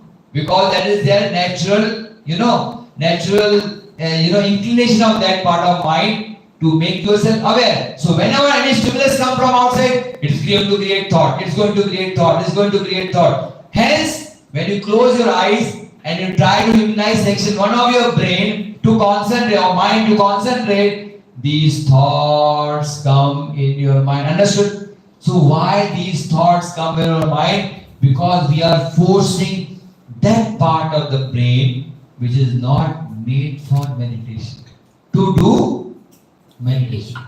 So that's the reason when I read this sentence, my concepts were clear and I stopped practicing meditation. Why should I waste my time when I'm not going to achieve the results of meditation? Why should I waste my time? Instead, I will utilize my time in other practices which are going to make my mind eligible for meditation. Understood? Which are going to open my section 2B. I am going to do those practices. Understood? That's the reason after reading this sentence, I stopped the practice of meditation. so-called meditation. So-called, because I should label myself, I am doing meditation, I am doing vipassana meditation. But inside, lot of thoughts are going on and going on and going on, and I don't know the reason for those things. But after reading this, I came to know that this thought process is this property of section 1, and I am forcing my section 1 to do meditation. So I pray to you, tomorrow onwards, don't try to practice meditation.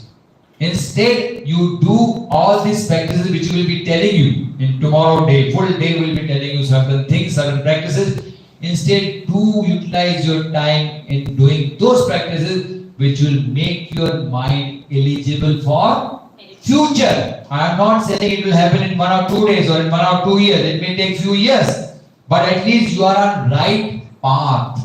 You know what you are doing, and you are not just following blindly and just doing the practice of meditation and not able to achieve anything in your life. Understood? Even after doing 10 years of meditation, people still don't have control on their mind, control on the food. A person comes to my clinic, he is telling, I am doing advanced meditation practices since so many years, but today I gave him some oats ka wafer. I offered him, and he liked it so much. I want more. I want more. Tell me from where to get. Tell me from. Arey, you are practicing meditation since so many years, and still you don't have control over your basic sense organ of tongue. And I am offering you few chips from the oats, made from oats, and he liked it so much that he took the photograph of that packet. I want this. I want to eat this because it's so tasty. Understood? So you don't have control on your sense organ. How are you going to have control on your mind? And in spite of doing 10 years of so-called meditation, not achieving anything in life. So basic thing is, this food you should have control. Basic sense organs you should have control. Sleep you should have control. Sex you should have control. Breathing you should have control. Once you achieve this control, automatically your mind will become eligible for meditation, because the attractions are not going to attract you, and once these external attractions go, then your mind automatically goes into meditation. Understood the logic? This is very important, which is not told by any guru.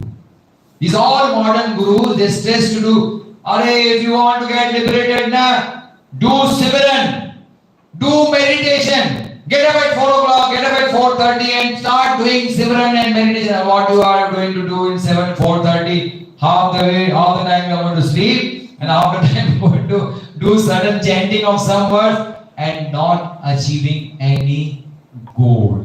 So instead of getting 4:30, you do get up at 4 o'clock, no problem, but don't start practicing meditation. Just try to concentrate on the basic practices given in this book. Then you are going to finally able to open the section 2B, and which has got the natural property of doing meditation. So Zen Yoga का हमारा उद्देश्य है खंड 1 का विकास करना. Dipender.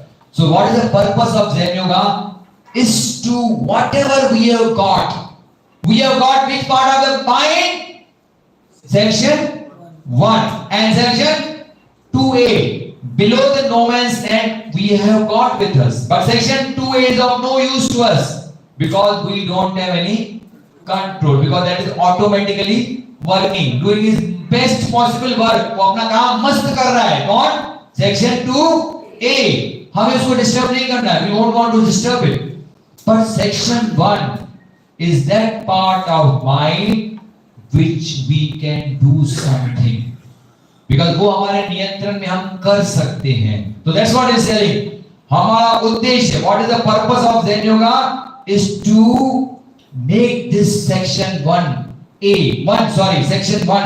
so advanced that one day we are going to reach this border of no man's land. I told you no man's land has got 2 borders. It's basically a stream, which this side one border, section 2A one border, section 2B another border. So we have to lift we have to make this section 1 so advanced that one day we are going to reach this border. Which one was? 2A wala border of section of no man's land. And once we reach that stage in Zen Yoga is called as critical certain stage. Understood? There's a name for that. What is called as what? CCS. So whole purpose of Zen Yoga, आपका पूरा Zen Yoga का उद्देश्य क्या है कि we should try to utilize that part of mind which we have got with us and which is connected with your brain, and that is section 1.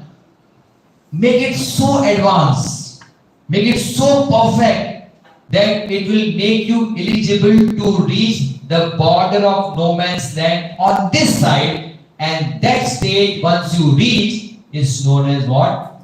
Critical certain state. Why it is called critical certain state? Because critical means it's really very critical. It's very important. Certain means from that stage onwards your progress is certain. Your progress is till that stage you cannot say whether you will really progress. But once you achieve this stage, that means one day or the other you are going to cross this river, which is called as what? No man's land. Once you reach to the border, then you are gradually going to really cross the river. Very gradually. It may take many years, but you are certain that you are going to cross the river and going to reach the other border of no man's land. And once you reach the other border of no man's land, what is going to happen? Section 2B will get activated. And one more important thing is going to happen. Once you reach that side, you are going to get your spiritual guru, the true guru. Normally it is said, na? Guru bin pragati nahi. There is no progress without guru, but that doesn't mean the actual guru, the sansaric guru, which people label themselves as guru. So that guru is not going to help you to reach the no man's land ka ye border. You have to achieve this stage on your own. No guru can help you to reach no man's land ka this border, which is called as CCS. And neither any guru is going to help you to cross the river. That also you have to cross on your own. But guru is waiting for you. Where? On the other side of the river, which is called as section 2B. Once you are going to cross the river, guru is waiting to greet you. But that guru is an internal guru. That is not going to be visible. Understood? But you are going to get the internal margadarshak, which is called as, he is going to lead you into the future path. Because once you, and there the importance of guru is more. Where? After you activate your section 2B. Why there is importance of guru? Because now you are going to get certain supernatural powers. Once you get section 2B activated, you get the property of meditation, concentration and intuition. That means you are going to get the future knowledge. And once you start getting future knowledge, you may misutilize it. You may misutilize this for some other, benefits. Like you want to say, come here. I am going to tell you a feature. Give me 5,000 rupees. I'll give you. So that way, you can misutilize that thing. So that you should not misutilize, the need of the guru is more at that time. And the need is still more when you activate section 3, because once you activate section 3 of your mind, you are going to get siddhis. You are going to get extra sensory perception, still more powers, still more spiritual powers, and you are tempted to use that spiritual powers, and you are trying to. You may be tempted to show it to others. famous. Understood? To gain more, you become more famous with that. So you should not misutilize that.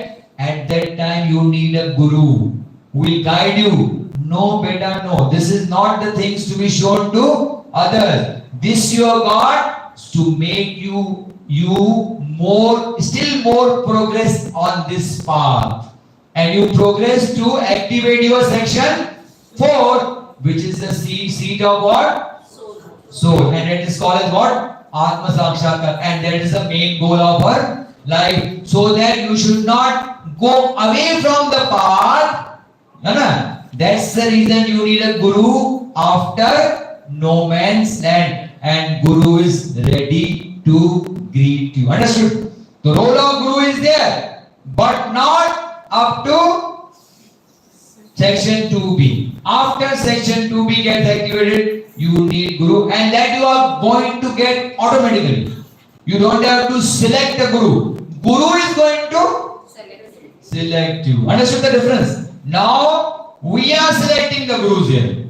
And they say you do this thing, you do that thing, you give us dakshana and we are going to give you. We are going to activate your kundalini. They tell us we are going to activate your kundalini, and once your kundalini get activated, then you will get the power of meditation and then you will get liberated. This is what is false promises given by these gurus to us. So you should not be misled by these false promises. That's the reason this spiritual knowledge is going to help you. So that your bhatka, or you going from one door to another and one guru to another should stop. And that's what has stopped. Mine has completely stopped. I don't go to any spiritual guru now. Because I know these are not going to help me on my spiritual path.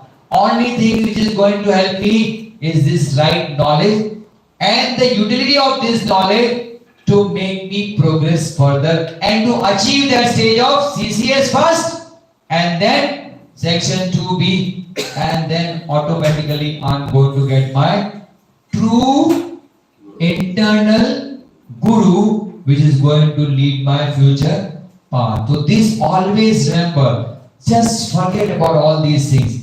Just concentrate on these basic things. And this stage is called, that I told you, critical certain stage, because I told you after that you are going to certainly progress. Now these 4 sections of mine, I am going to take 10 more minutes because we have started thoda late. So 25 minutes late we started. We started at 7:55. So we were supposed to get over by 10 o'clock, but I am going to finish by 10:15. I will take 10 more minutes. I hope you are with me and you are enjoying.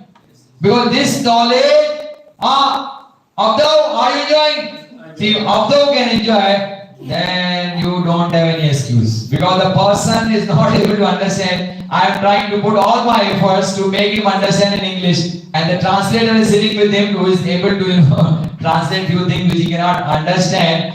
So if he can understand and if he is enjoying, you should enjoy it too. Okay. So now what I am going to tell you is, these all 4 sections of mind, they are not disconnected. They are connected to each other. They are not separate. They are connected with each other. But there are certain fixed points which connect these 4 sections of the mind together. Understood? So there are 4 sections of mind. Which are the 4 sections? 1, 2, 3, 4. 2 has got 2 more sections, 2A and 2B. But these all sections are not separate. They are connected with each other. And the points which connect these 4 sections are called as centers of mind. What they are called? Centers. So there are 4 sections of our mind, but there are 7 points which connect these 4 sections of the mind, and those 7 points are called as 7 centers of mind. Understood? So there are 4 sections, but there are how many centers? 7 centers, because 7 points are connected in these 4 centers.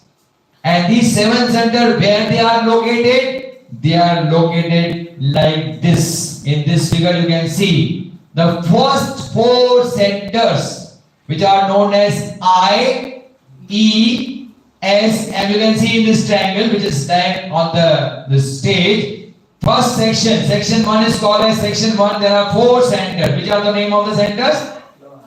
I, E, S, M. Detail of this we will be understanding tomorrow morning. When I am going to actually tell you the detail about the centers. But section 1, which we have got with us, has got how many centers? 4. I, E, S, M. Section 2 of the mind, which half we have got, but half we don't have. But half which we have got, we have no control on it, and that has got the 5th center. That has got the. So section 1 has got 4 centers, I, E, S, M. Section 2, including 2A and 2B, has got the 5th center, which is called as intuition center. Because the property of section 2B, I told you what? Intuition. The name of the center is called as intuition center. And the 6th center is there in section 3, and that is called as paramental center, the seat of siddhis or extra sensory perception. And the section 4 has got the 7th center, which is called as transcendental center, the seat of soul. Seat of soul. So in this way, in these 4 sections, we have got 7 centers, out of which 4 centers are in section 1, which we have got, and these 4 centers are labeled as I, E, S, M. So we can have control on these 4 centers of part 1 of the mind, section 1 of the mind. Section 2 is got intuition center, half we have got, half we don't have. And the half which is actually responsible for intuition, that half we don't have. Section 2B we don't have. Section 2A we have, but that is of no use because that is going to work automatically. Section 3 में 6th center we don't have. Section 4 में 7th center we don't have. So now what we have got is only 4 centers, and that we can have a control. So now future discussions will be only on this section, because the section we don't have, there is no point in discussing those sections. Anna, now to make it more easy to understand, you imagine there's a big firm which has got different postings in the firm. The senior most person in the firm is called as senior MD, senior managing director. Below that senior managing director is what? Junior managing director. And then below that junior managing director is the manager. And below that manager is called as division directors. So considering this way, we can say that our senior MD is what? Section 4 or the 7th center of the mind is called as senior, because it has the highest position. 7th center is the highest position, section 4, that is called as senior managing director. Below that is section 3 or the 6th center, which is called as junior managing director. Then below that is section 2B and 2A, that is 5th center, which is called as manager. And below that is 4 centers in the section 1, and they are called as divisional directors or Vibhagiya Pramukh or Prabhagiya Nideshak or divisional directors they are called. Understood? You understand? एक form है, उस form में अलग अलग postings हैं. एक है senior MD, फिर junior MD, and then manager, and then divisional director. So what we have got is, we don't have senior MD, we don't have junior MD, we don't even have manager. But what we have got is, we have got divisional directors, and those divisional directors are what? I, E, S, M, 4 centers of conscious mind. That part of the brain is also called as, or that part of the mind is also called as what? Conscious mind. Jagrut man, because that is conscious, because that is making us aware of the surrounding, and hence it is called as conscious mind.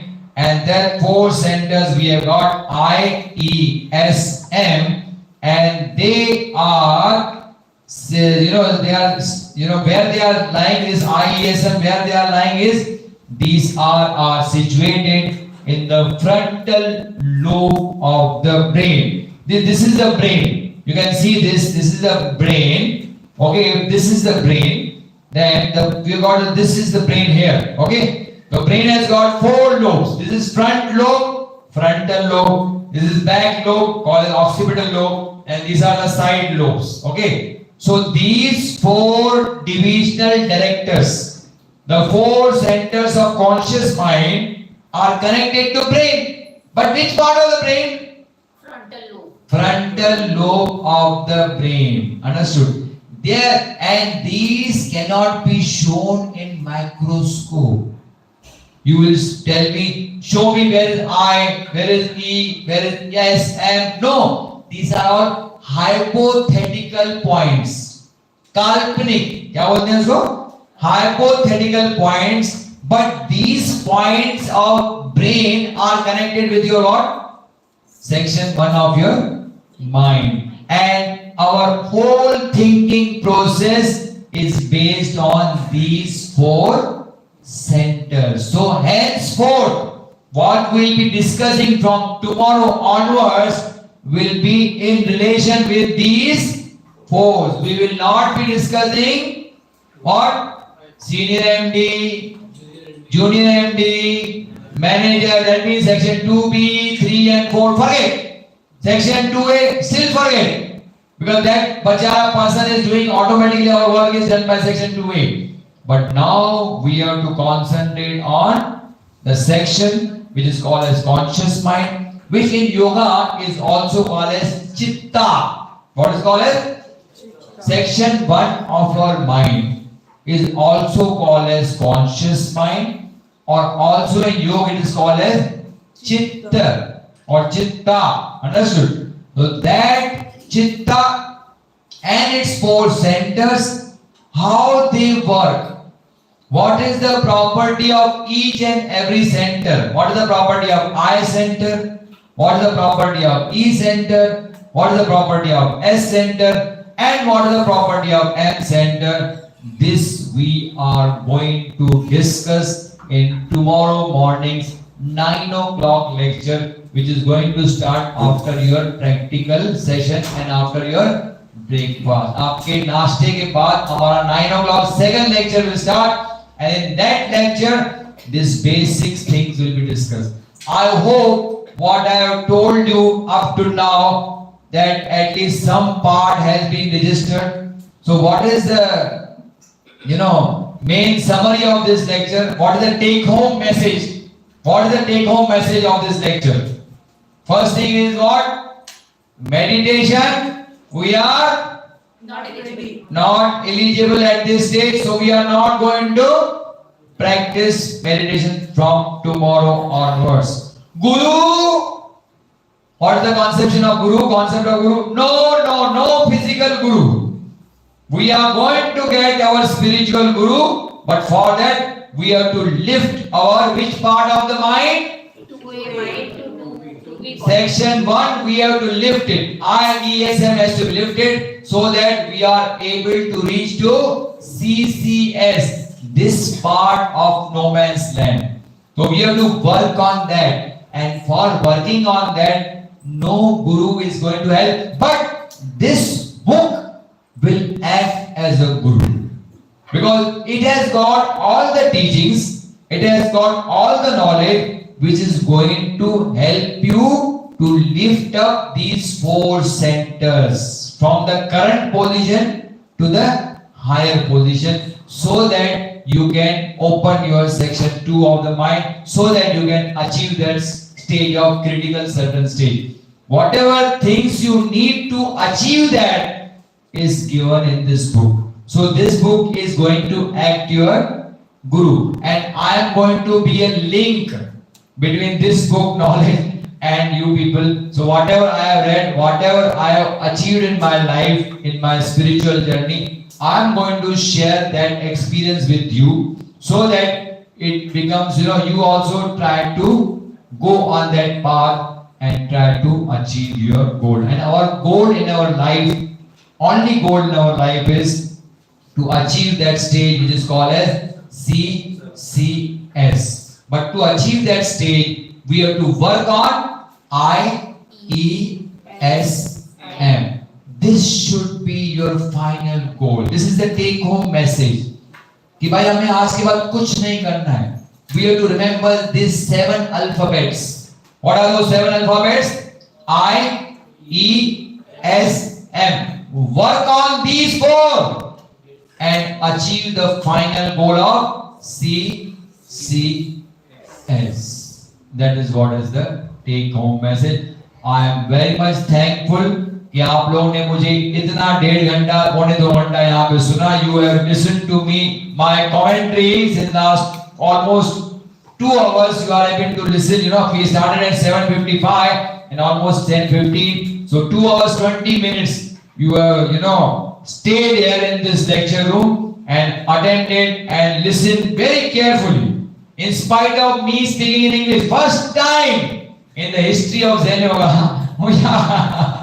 we are conducting this class in English, and that is because we are thankful to Mr. because this may help other people out of India, those who are staying, this very important knowledge, and because of the language barrier, because of we are taking in Hindi. That's what I told Mr. Daulat Bhai. Thanks to Daulat ji, clap for Daulat, because he is taking this lecture live, and so that you can listen it again and again, and other people also can be benefited from this first ever English recording of our Zen Yoga lecture. Thank you very much.